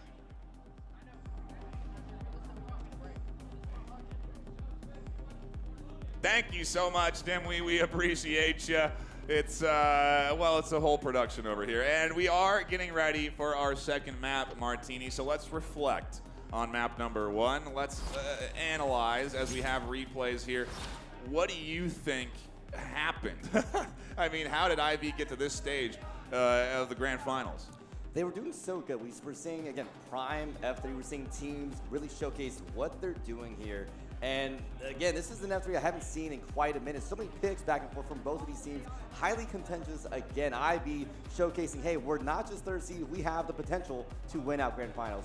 F3 themselves, they've been clawing their way all the way through those semifinals to showcase, hey, we're not just the last place. And again, I remember the qualifiers, they almost got knocked out. They were so close to being knocked out, and yet here they are, once more, one of those teams that showcase, hey, we can go all the way until the very end again. And I mean, Formula 3 really showcasing, maybe now might be a defender-sided map. I mean, getting so many back-to-back wins on that first half. I mean, again, utility usage from F3 is something that's really a standout thing there, but Ivy, the gun mechanics, the gun skills, the entry fragging is just, it's, you know, it's a step above everything, and as we saw, almost going the way of F3 there. Yeah, I see the Ivy guys strategizing on stage. They're going to have to get right back into their headsets and into lobby here because we are not taking much of a break. We are going into map number 2 as soon as we can. We'll have to see how these players adjust to this test of stamina, Bob. I mean, we're on the desk. It ain't easy here. I'm getting a little wet up on the, you know, a little moist on the forehead. It's getting sweaty, and you know, I got to imagine these teams feeling the same. They've got to be feeling that pressure to just keep on chugging through what is highly competitive gameplay, the most competitive it gets. Keep in mind, this isn't the first game these guys have played today. Yeah. Right? No, They're coming off of an intense series, you know, against the team before them. Acer lost to F3, and then IV beat Valor. So not only are they coming off of extremely close games. Well, we got an arm wrestle here. Who's going to win? Is it on the left? Is it on the right? They're vying for competition. Haywire here, not getting any ground as they battle for the winner. Is it going to be Haywire? Who is going to win the arm wrestle? I think they're baiting me. I think they're going forever. They're not. No one's going to win. Nobody is winning here. This is a good test of strength. Somebody's going to get an arm wrestle W. My money's on Maybe AY. we give them something for winning. Maybe we give them a prize. Whoever wins here gets HyperX gear. Does that incentivize you? HyperX gear is on the line. Uh-oh. Here we go. It's clutch. Don't hurt yourself. Somebody's got to lose. We're in this perfect stalemate right now. If one of you doesn't win soon, then neither of you get gear, so make it happen. It's Go, go! Yeah! I say, what would you say? That was an S-tier arm wrestle? S-tier arm wrestle? Well, I'm going to be honest, maybe A-tier, but the struggle was great. The endurance was S-tier for sure. They're going back and forth for a hot minute there. I wasn't sure who I wanted to win. What are they getting? Just water? No, they got some. We'll give them some HyperX gear. We've got enough HyperX gear. Princess actually has a whole bag. It's right over here. You get a whole bag of HyperX gear. Oh my goodness! I should have joined in. What you talking about? You'll see, Martini's going to be doing curls. He's going to be building up his arm strength. Yeah, I'm like, wait, hold on. Can you lift the bag real quick? Show how big the bag is. I want to. Can you show us your princess how big that bag. bag is? Look at that thing. It's so big. I should have joined in on that. Yeah, exactly. Just don't dive over the chairs to get involved in the HyperX giveaway. You know, if you're tuning in, you're missing out. You know, you're missing out on a lot of gear giveaways. B Haptics here supporting the VRML. It's giving us some products to give away. We've got an FPS bundle, spoiler alert, on the line at the end of this. So a lot to look forward to if you have a ticket, quite frankly. So a awesome opportunity only possible because of that sponsor support. Show us the ProTube stock, another great sponsor, Martini, that I love as Bob models the stock for us here. Look at that. Are we looking at Bob or are we looking at the stock? It's hard to tell sometimes. But the stock does look good. for VRML CON, a custom customized VRML CON stock with the Phoenix emblazed on the back. It is awesome. And we have 10 of these, now only maybe 2, maybe 1, who knows. They could be exclusively available left to a limited edition amount of people, I don't know. But if we have been giving them away, so some people have won them. And there's alleged to be colored cups in there, but I opened 6 or 7 of the 10 and didn't see any. So I can confirm that maybe there's somebody that got them in those 3. Either way, a lot of gear given to us. And so I do think as we reset lobby and get into a new lobby, we will eventually be diving back into the action. Maybe we can cut to a brief ad break, and when we come back, we'll dive right in to map number 1. No delay. Just be ready for action. Don't go anywhere. It's VRML CON 2025 Grand Finals coming up.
Scan started.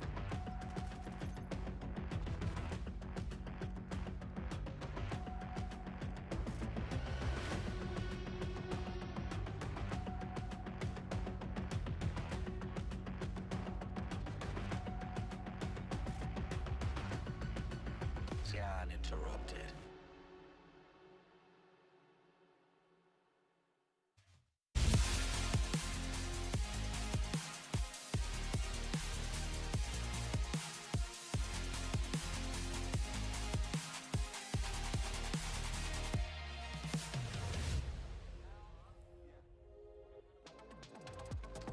Welcome back, everybody. We're here and ready at VRML CON at the ASU Media Experience Immersive Center for more Breachers VRML action. Martini, what a start to what has been a heck of a day.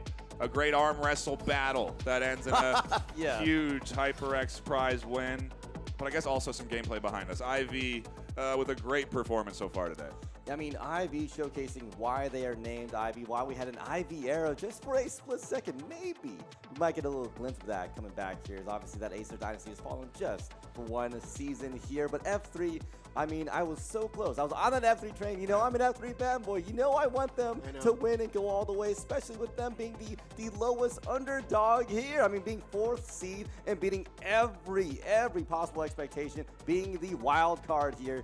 And yet they couldn't do it on map 1. I was so sad, but I mean, look at IV and what they did on map 1 there. Martini, you gotta be careful with your passion. I'm so sorry. Okay, you're adjusting our entire set over here with your fist slams. Yeah, geez Louise. A shout out to HyperX for great hardware. We love the HyperX monitors. They're on display here this afternoon. I might be taking one home myself. We'll have to see. But they are solid stuff. Really nice gaming monitors. It makes us really easy to see what is fantastic gameplay back and forth. We've got teams in lobby. We had everybody ready to go, and then maybe some technical bumps in the road, as we say. The F3 pit stop back there repairing those pop tires, and we're getting ready to go into our second map of the afternoon. Let's hear it here in the ASU Media Experience Immersive Center for our second map of the Grand Finals on ship.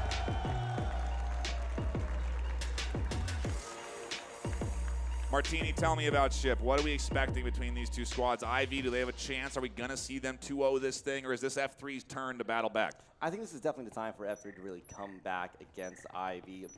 Ship has, after the rework, is a lot of back and forth at this point. It's really who can really win round after round as much as they possibly can. It's not as bad as I think, honestly, Maul, where it's a little more defender-sided. We saw F3 almost escape it out in the very end, but I will say, and I urge this to F3, please, we can't get a 6-0 shutout. It's a little bit hard on a second half, you know, to really claw back 6 match points and go into the overtime. I would love to see something like that, but I get a little scared. And as much as I cheer and I love seeing what the F3 train can develop there, IV might be trying to develop their era and come back. And I do got to shout out quickly, we do have IV on the defense and F3 on the attack. We apologize for the confusion on the top there. We'll swap that in a moment here as IV does get ready for their defensive holster down. And F3 trying to set some sort of momentum, some sort of speed, some sort of pace, and getting denied by Insins and Sleetso picking up the first kill.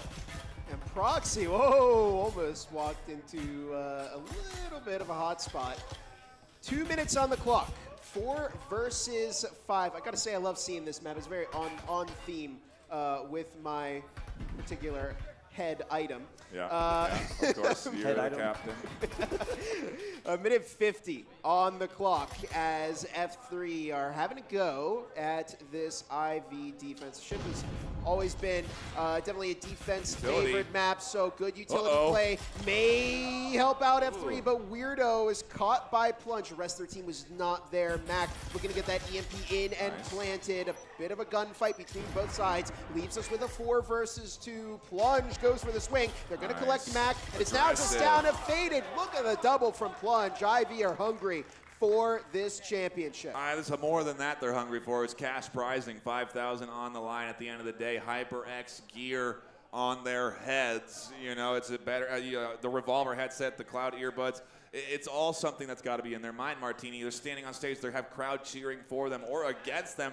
Every bit of that factoring into how they played today. Again, that's one of the coolest things about being at LAN, is just hearing the stage and hearing the crowd, hearing the casters talk about the highs and the lows of what happened in that round. And let's talk about what happened in that previous round. We saw a weird swing by Weirdo, though, and it didn't quite work out as Plunge was able to start their 3K rolling in. And again, IV just so good on that defense, and I'm hoping to see if we can see a truly flawless defense come out from them once more, because we saw that in that first map. We saw that in the previous set of matches there. F3, again, they had to do something different here. I want to see the F3 train develop, but it feels like it falls away from their hands sometimes, right? But I know they got it in them. We see the love that they have for the game. We saw how hyped they were to see that they moved on. We know they got the chops. It's about how can they do this, and we're coming in now to round 2 after that pistol round. Again, it's only the first round. They have so many more rounds to work on things. Here we go as F3 reach the outside of the ship and begin their entry in. Plunge gets caught off. Snoop scoops up one with the SMG. The Ensign on the back line, shutting them down. It continues to be a standout element here as they get distracted by a clone that's down right there. You might be thinking, is that a bug? Why is there somebody there? It's a piece of utility that you can deploy on the defense to mimic a player, to make it look like there's someone there. That thing never takes damage, and ultimately, this F3 squad has to ignore it. They have to avoid shooting at it, wasting ammo, or eventually destroy it like we saw Mac do there. And as they push in, the nades come out from the offense. And now, F3 stacking, getting ready to push in on A. There goes the wall, opened up into the back line of the IV defense. Huge. There's a good flashbang. Weirdo dives in. 1, 2. Can they make it 3? No. Sleetso's denying that. Frag tossed out. S-tier frag onto Mac. And IV bouncing right back. Jekyll caught Swift with that Viper. And now we are in A 1v1. As you can hear the crowd chanting. And Sleetso and Faded. Who is going to be the one to take the momentum? It's Faded! F3 step up. First round on their ship offense. I think every round they pick up here is going to count, Martini. I want to see this go back and forth, and I want to have to prove to me, hey, Martini, you can shout me out, Faded. Shout out to Faded as they shouted me out on that interview. Shout out to you for clutching up that round for the F3 squad. And I mean, let's get a little rundown of what happened there. The flashbang 2K with a weirdo assist there. I mean, that flashbang was vital, and again, shout out to also that flashbang buff, because this season was one of the biggest things where the flashbang allowed the attacking team to have a little bit more leeway into getting into these sites. Because remember, defense is generally a little more advantaged for them. So being an attacker is very challenging sometimes, but we're seeing that change up now with the flashbang buffs coming out for these teams here. But in the end, I mean, Sleepso with a 3K there in the end. These again, a full house in terms of a multi kills. And I love seeing those sort of gameplay come out from both of these teams here. You know, we've got a huge crowd tuning in online, so a big shout out to them. If you are stopping by, hit the subscribe button. I gotta say it here while we're live. And if you are here, subscribe to the VRML network, because we have content like this all year long for our regular season gameplay. You can catch me, Bob Martini, online, hosting matches, commentating like we do here, but only at VRML CON are we live and in person, Martini. And it's great to be able to pat the fantastic camera worker on the back as they do some great jobs with replays, and awesome work from the production team as we do get into round 3 here. A nade to the back line that doesn't quite cash Ash on Quest out. Uh-oh, but look, F3's doing what they do best It's and playing aggressively. Uh-oh. Oh! S-tier frag! S plus tier, S plus tier for 1 for every kill. Weirdo, tremendous work, plunge response, but hey, come on, you can't follow that one up. That was just insane. You almost never see that. 4 versus 2, EMP, in, planted, plunge, swift. What do you even do? Yeah, that is tough. That nade stings. That's a huge shift of momentum for F3. EMP planted. Snoop here on the short corner. Shuts down plunge from advancing. And, well, maybe it's worth ecoing, quite frankly, if you are Swift on Quest, taking what you have through to the next round. That's something that you can do in this game, but to a limited scale. We see other games where you can hold multiple guns through to the next round. You can carry a huge amount of resources with you if you're the one left alive. Here, it's really limited to just the gun and utility you have on your chest. That isn't to say that it's important they save this, because, Martini, let's look at the economy. Let's analyze how things are looking right now for this IV squad down a point. A little challenging, right? They got that initial win, but those back-to-back losses are going to really set them back for a bit. So they got to really figure out how do they want to handle this economy going into this upcoming round, especially when you have an amazing S triple plus tier frag coming out there from Weirdo, and the most literal refrag coming out from Plunge themselves, which is hilarious, right? A literal refrag, and they tried their best to fight out that round, but there's not much you can do on the Ivy side when half of your squad has been knocked out. And check out that as Snoop goes in for the final touches there. You can just see the bodies also in the background there from that 3K on that frag. That was just beautiful gameplay from F3. And this is where they succeed, and this is where they excel, right? On those aggressive plays when they can get those picks and force themselves into that site. That's exactly what I want to see from F3. Please, F3, keep doing that. Please keep cooking. Please, I want to see y'all make it a map 3 here. Can you tell he's an F3 fan? Maybe. I do want to report to the crowd that everyone that's tuning in is enjoying the experience. They say W crowd, so a shout out to everyone tuning in. Little crowd interaction right there, Martini. Only something you can get at VRML CON as we do get back into the action. Shots coming in through the wall. All right, Weirdo picking up one with the RL nonetheless. Beautiful headshot through the wall. Crazy accuracy coming in from F3. 2 minutes on the clock. Boy, who would have ever thought we'd see this crazy? Oh my goodness, a collateral, a triple from Snoop. There's Weirdo shutting it down. Whoa, look at that. Blink and you will miss it, gentlemen. That's a 3-1 game. F3 leading on ship offense.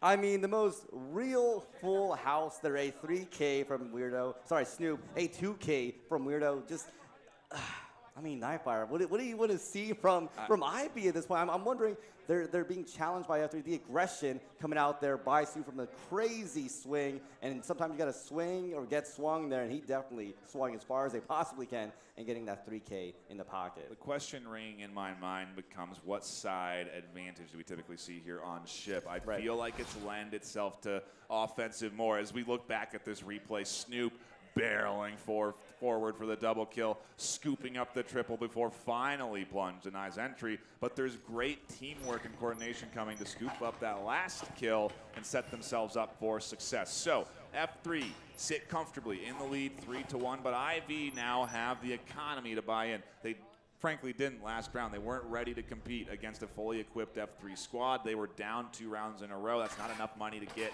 on your consecutive loss bonus. Now it is.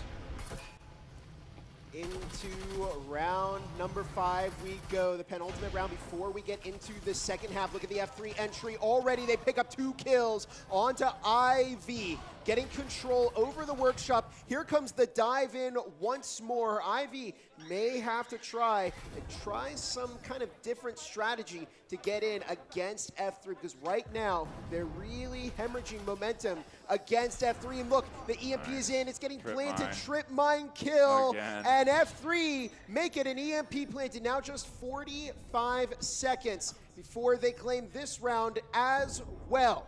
4 versus 3. Looks like we've unfortunately had a disconnect. Hopefully they can get in before the end of this round. There's Nicholas right there. Nicholas, don't move. You're in a good spot. Just stay there.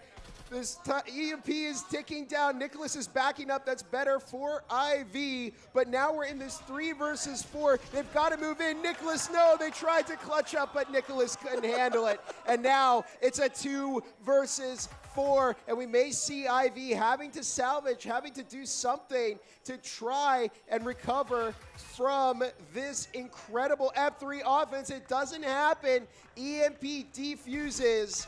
And F3, we're getting like dangerously close to F3 almost shutting out IV on the offense. Yeah, it's a big comeback right now, and hopefully we'll F3 pit stop this team. I'm not sure why they have one out right now, but it's unfortunately what's happening with IV over there. They have a tough time in map number 1, you know, again, fighting pretty hard against F3 on a comeback train, and maybe momentum is getting carried from map 1 to map 2 by F3.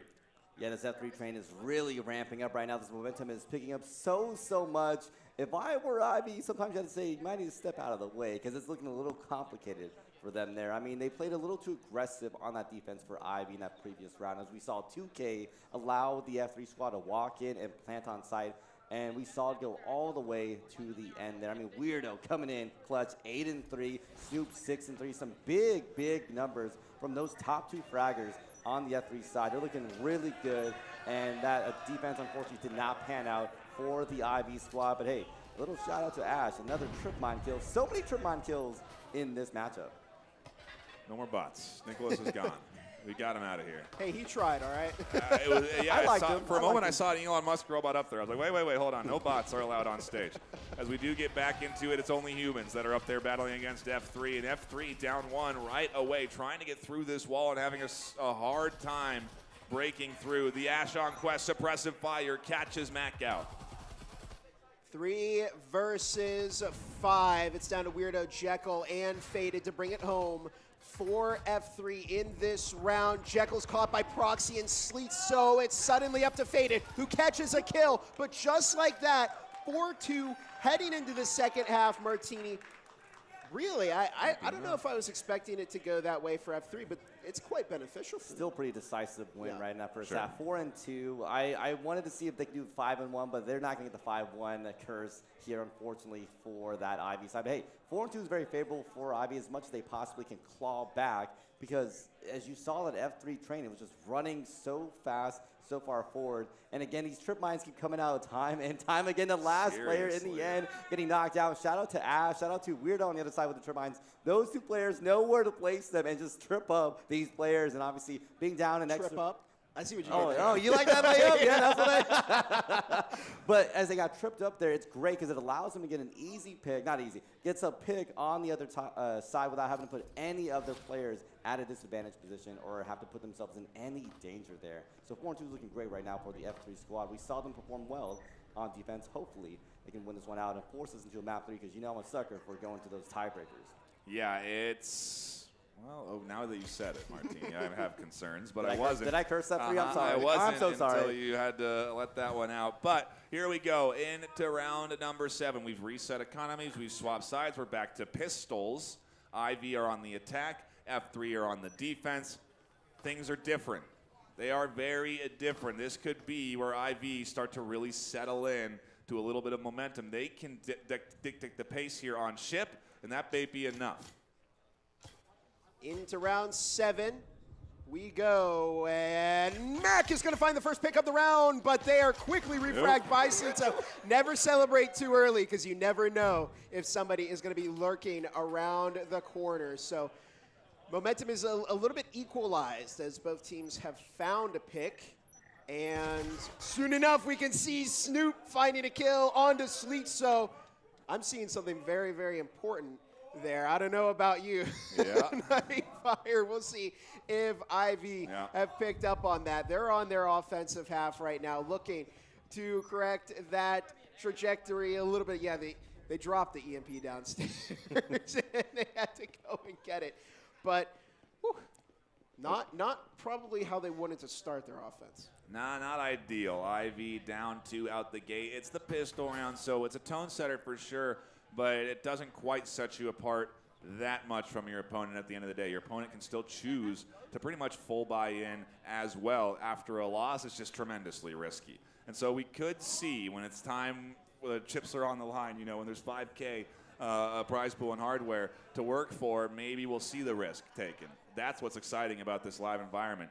Do they go with these risky moves when it matters most live on stage as the setup here comes in from IV? 30 seconds left. They have to push into sight now. And less than half a minute on the clock. I know we're seeing Martini's favorite play. It's the hatch drop down. Can they get into the site quickly enough? The wall is opened up. Is Swift going to get caught? Huge Ensign, huge Ensign. Blocking off the F3 push. Jekyll! Jekyll on the flag. Double kill. 5-2 and F3 with that win. That. Dare I say it, Bob. I mean, this is why I am a hater through and through and through of a jump hatch. Because who was the one that finished out that last engagement there? It was Jekyll from none other than the jump hatch that they just utilized to try and push into the site there. Those deep roamers got so much value on the F3 side, getting those early picks there. And obviously that EMP being dropped was so vital, I think, for that F3 defense. It burned so much time for the IV side that you saw they were pressured to move in there and be forced to use a jump hatch. I would have gone down the stairs personally, but you know, utilize a jump hatch when you can there. And I mean, Mac, again, be careful about that. Jekyll, look at that again, the 2K in the end from the infamous jump hatch on top of the fire being burned right below it. And I just want to give a little small cheeky shout out to Mac. Be careful, you got your pick, but look around first before you celebrate the utility you're gonna pick up on the person you just died, just died.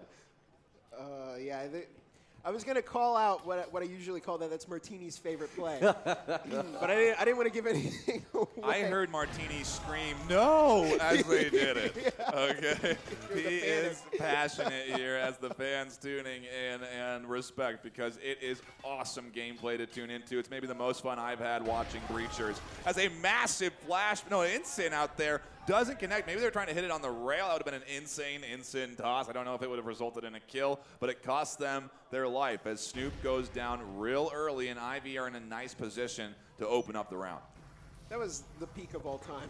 It didn't quite get F3 what they wanted it to do, but 5 versus 3. We saw Jekyll go down 2. IV, they've got pretty deep pockets, and so they've invested what they can. 1:40 on the clock. They've done a good job of securing some early round momentum, but there's Mac bringing things back a little bit more for their team. And now the EMP is planted, complete site control by IV. Oh boy. And this is what's the word? It's going to be slightly difficult Tough. for F3 to get this one back. Sleetso getting the kill onto Mac, and Plunge covering their team's bases. That EMP slowly ticking down. And really, I mean, they've just got so many people alive. I really don't know if there's any way F3 can attack this site to not only kill everybody, but then also be able to defuse the EMP in time. IV going to get this round on the board, and we're actually seeing Eco from the 2 left alive on defense. They want those SMGs for the next round because they invested relatively hard here on the F3 side in this one. And they can't afford to not have that SMG carry through. They have to have something to fight with. Because I think it's going to be like SMGs across the board for them. They don't have any other option. In comparison, IV also similar in a similar position, but they're going to be they have a lot more backbone. They have a lot more to work with. So maybe they don't commit too hard. Maybe they overcommit. Those are the questions that you're asking if you're on F3. What are we going to see? What's our opponent going to bring to the table here? And you know, it's a moment like this when you want to change it up. When maybe you want to play it extra safe in comparison to how you normally would. Maybe you go for a half buy. Maybe you go all in and pick up all the utility you need. There's a lot of different options. Take a look at our replays. We see some big moves coming through from these teams, and I love to see the players on stage, Martini. It's so awesome to see them celebrate. It's so great to see them aiming in person, leaning in person. I mean, there's a lead. You don't have to actually lead. You can, they're leaning hard in this game. You know, it's great to see how physical it ends up being at the end of the day, and you only really see that when you're live and watching it from VRML CON on stage. Yeah, that's what I love to see from Ivy, that tenacity. Even though they're down several rounds, they have the boldness, the bravery to just keep pushing forward, and they did so well on the previous round, getting that 2K, going for the rotate, and man, things worked out so well for them. All right. But can things keep working out well for IV? They did find a bit of momentum, but F3 are, well, they're the momentum killers this map. They've certainly found their groove. Can they continue? Ooh, proximity alarm gave Plunge right away. And now 4 versus 5. Snoop not getting that ambush kill, but they did almost collect the kill on to Sleetso. Now just a minute 40 on the clock. IV wounded. They took some damage from this initial push. You do if you are in their shoes. Just a minute and a half on the clock. Still a lot of people alive at this point in the game, and it's getting concerning because again you're applying more pressure to your own team the longer you take. Ash looking to get that EMP planted. The incendiary missed them, but they find a string of kills, and now it's just down to a 1v2 between Mac. Can they get the clutch for their team? There's one one. onto Proxy, almost looking for the second onto Ash, and Ash gets it instead. IV, and they get the plan off too, but 5-4, and now they are in a bit of trouble on F3 because IV is crawling their way back slowly but surely. So close, and I want to see this F3 train maybe start up back once more, but IV, got to give credit where credit is due. They're doing so good, changing the momentum in their favor in these last 2 rounds there, and especially got to highlight the actions by Ash there in the end to be able to still stick it in the end, get the clutch, and see how things have been working out for them in the area. I mean, check out Proxy getting a great entry there. Mac trying to bring things back, but just can't quite in the very end as Ash able to really bait them out there. I mean, look at those picks from those Ivy squad players. The way Ash maneuvered there was very high level. They recognized their HP deficit. They knew there was an opponent outside. They dipped back to force the peak, so they have the 3/4 cover, and they have a completely exposed opponent. Without a full HP, but with 3/4 cover, they win that fight. They put their team back on the board. Ivy chips away at this lead, and, well, inch closer and closer to a Series W. Ivy now just need 3 to put 5K in their pockets. You make it sound so easy. That's all they got to do. Not if F3 have anything to say about it. Both teams have an incredibly supportive crew behind them. Swift already opening up with a pick onto Jekyll. 5 versus 4 with 2 minutes on the clock. And we're down on the bottom floor site, and Plunge finding with an S-tier frag. Ash collecting a refrag onto Snoop. We're suddenly down to a 2 versus 4 where has the F3 team gone? IV is gaining full control of the scenario here of this series. Faded on Quest finds one, but a quick refrag from Plunge keeps the momentum in their favor. And now Weirdo into the 1v3. Has to put this thing together for their team, and they don't have an optimal kit comparatively to their opponents. They're going to have to string some miracle together here or react to rotations, pushes, other bits of utility. A lot to read as we do see them swing around here. Martini celebrating what's happening. No, he and I have noticed something that has affected this round. But a minute 10 on the clock, and it's up to Weirdo to win this 1v3 clutch scenario. Just a minute left. Can F3 maintain their lead, or will Ivy get the tie? No! The EMP's down, but it doesn't happen. And the moment of hype is over as Ivy shut down that attempt from F3. It's now a tie. We both saw it. Ivy, they dropped it. Can I call it out? You always got to be those EMP checkers. You got to double check, because we've seen Ivy would have had a very, very defined win there. They might have not even lost a whole person, right? And one of those things, again, a great economy choice is not dying, right? Not dying. So you can save the money, not spend money on the weapons there, but that isn't quite what happened. Check out the replay from that previous round. I mean, Mac, again, doing so well, and obviously Ivy that was the 1v1 trying that the ended best. it. We love that replay. That's the end of that round there, and another good kill over the top, keeping this thing close, keeping it to a 5v5. I mean, Martini, this is the grand finals. This is IV 2 rounds away from taking this series. It's the best of 3, not a best of 5. There's not a lot of room for error for these teams. I think we talked about this before, right? F3, they got to feel like there's pressure. So even though they had a lead, they're like, hey, we're doing too good. Let's kind of chill it for a little bit. Let Ivy think they have this, and then we'll lock back in. And I'm hoping that's what's going to happen here. Otherwise, Ivy's about to go with this, and maybe we'll see another Ivy era coming up after a rough qualifiers. Yeah, I mean, quite frankly, I don't know if we can trust online qualifiers to really determine who's going to come out on top here at VRML CON, because they've just performed different when it's come to being on the stage, when the pressure's on, and when there's a crowd cheering for them, watching them, making it even more action-packed than this game already is. It's a lot to deal with for these players as Faded on Quest finds the wall bang.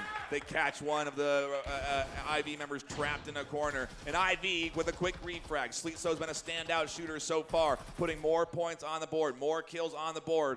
And will they be ready for this defensive setup from the F3 side? IV working their way up and getting ready for the push, and Sleetso finds the elbow. No, the head of Weirdo. It's a quick pick, and Snoop tries to reinforce with Instance, but on the back line, they're getting pressured. Plunge finds that one. Jekyll, a huge threat. Can't find either that they're aiming for, and we get into a 1v1. 1v1.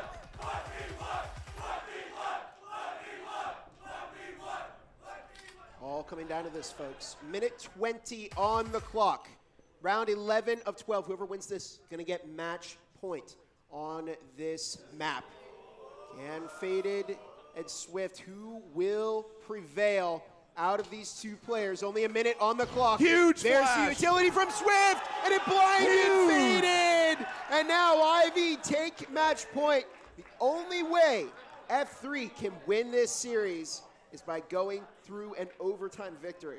The back and forth in that round, I mean, the flashbang buff coming out, and it's truly all its glory, and very, very, very bright glory, obviously, there. Jekyll almost forcing this backwards for the F3 squad. This is, again, going head for head here. I don't know who's going to win here. I want to see what Ivy can do against F3. They've been having this ramped up momentum the last 3 rounds, doing such a good job against F3. And F3 has been honestly just letting things simmer. I need them to start cooking again, because this is the last round. This is it. Ivy's going home with a trophy and $5,000 in the pocket, by the way. Yeah. I don't know if F3's going to want to see that happen. They're also going home with a lot of adrenaline. This IV squad is hyped up. They are screaming. They are feeling good. They are on the cusp of taking a series win, a 2-0 grand finals victory, and it's got to feel good. Those replays got to feel good. We look at the KDs. We see 11-7, 10-7, some good kills coming through from this IV squad, as Sleetso definitely a standout player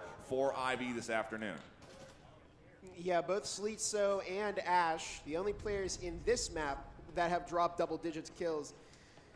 That's impressive, as we say in the business. Yeah. 2 minutes, 10 seconds on the clock. In what could be the final round of this best of 3 series. Otherwise, F3 are going to be taking us to a third map. Will it happen? We'll find out soon enough. Make sure you're cheering on your favorite team if you want to see them win. Minute 50 on the clock. Both teams getting ready, stacking up outside of the site. Sleetso opening with the kill onto Faded, and F3's defense faltering just a tad bit, but it could stack up. It could add up. It could be the reason they end up being defeated. Yes. Jekyll catching 1. Good flank. 2 on the flank. Almost a third, but no, it doesn't happen. 2 versus 3. Minute and a half on the clock now, and it's between Sleetso, Plunge, Ash, Weirdo, and Snoop, who's going to walk away as the victorious one in this series. Ivy could end it right here. They could become the champions. They could take out F3, who denied them the opportunity to even go to the qualifiers to the LAN last year. It's all coming down to this. Can they finally achieve retribution, revenge, call it whatever you like? Snoop is with there. 1 kill, but Sleetso's there on the refrag. And now it's just down to Weirdo in a 1 versus 2. They do have a weapon, but can they find the 2 kills that they need? 50 seconds on the clock, and it's in dire circumstances for F3. A 1v2 is never easy to clutch up, but does Weirdo have the power to make history, to take F3 to overtime on this final map? It's all coming down to this moment. Half a minute on the clock. Maybe Weirdo can time out IV. No, it's not going to happen. They're going to get a little aggressive. There's the flash shot. Sleetso picks up a little damage from their teammate. Weirdo finding 1. 2! Oh my goodness! Big clutch up! Big clutch up! We're going to overtime! It's happening. We go to OT here for map number 2. F3 keeping this thing alive, Martini. The crowd is excited. Let's see if the energy's enough. Overtime, Bob, break it down for us. Who's got the points? Where are we headed? What side is what team on? So we can take a look at the in-game scoreboard. Love the hype. If we take a look at the in-game scoreboard here, both teams have been accumulating a total score. You can see that up on the top left and right of the screen. It looks like F3 actually had a higher score, so they got to pick if they can go on the offense or the defense. They took offense, and everybody got $4,000 to work with, to spend on whatever they like, and whoever wins this is going to win this map. It's either going to be F3 or it's going to be IV walking away with the series and the medal and the prize and all the glory. If we go another map, these players have to there's no break. They're going to go right into a third map. It's going to be 6 maps in a row. It's going to be insane to see if that happens. And BOBO VR, thank you so much. We need you to be able to do this. If we don't have those batteries on, there's just no way that we're playing through to that third map because the normal quest would have died. A quest 2 would have died, 3 would have died. The battery life keeping us alive here into this grand finals tiebreaker for map 2. Here we go into the final round. We cannot go to another round after this. It's all coming down to who's going to make history as a grenade is tossed. Mac picking up quite a bit of damage. Roxy finds the first pick of this round. 4-5. F3 starting off at a bit of a deficit. And look at what happened. Look at what happened. They're surviving the flash, but the EMP is getting planted. Plunge, in the meantime, finding the kill onto Snoop. And now F3 have to play the defensive game, but can they survive? Can they hold down the EMP while it times out? Ivy haven't lost anybody. Now they did. They lose Plunge, but Sleetso catching the pick onto Weirdo, and now F3 have hatched supremacy, but can they survive? Roxy now goes down, and Swift looking to stick that EMP, throws some fake. Faded finds the second kill. It's now down to a 1 versus 2. Can Jekyll survive? Can they get it? No, they go down! Can they defuse in time? Can they defuse in time? 1, 2, 3! Ivy take the series. They take the championship. And it's IV. VRML CON's 2025 champ.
hear it one more time for our champions, IV, the Breachers, VRML CON champs.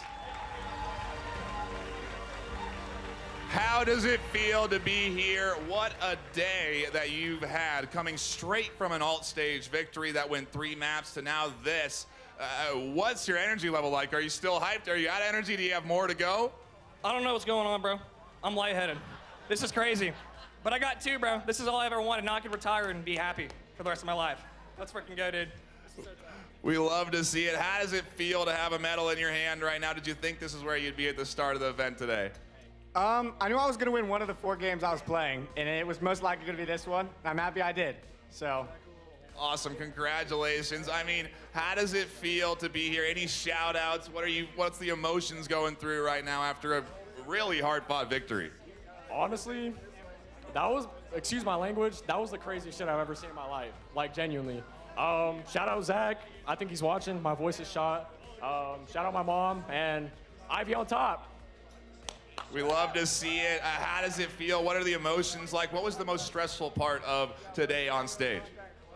During that last map, I had to pee my pants through almost all of it. You know, I'm happy that I got to use the bathroom. That's one way to give a final speech for being a champ. Any shout outs? How are you feeling? What are the energy levels like for you right now? This is crazy. I just want to shout out to some of my friends.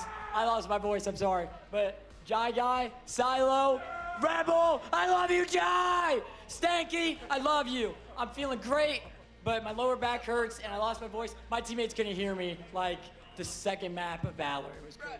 That is awesome. Let's hear it one more time for Ivy, your VRML CON champions.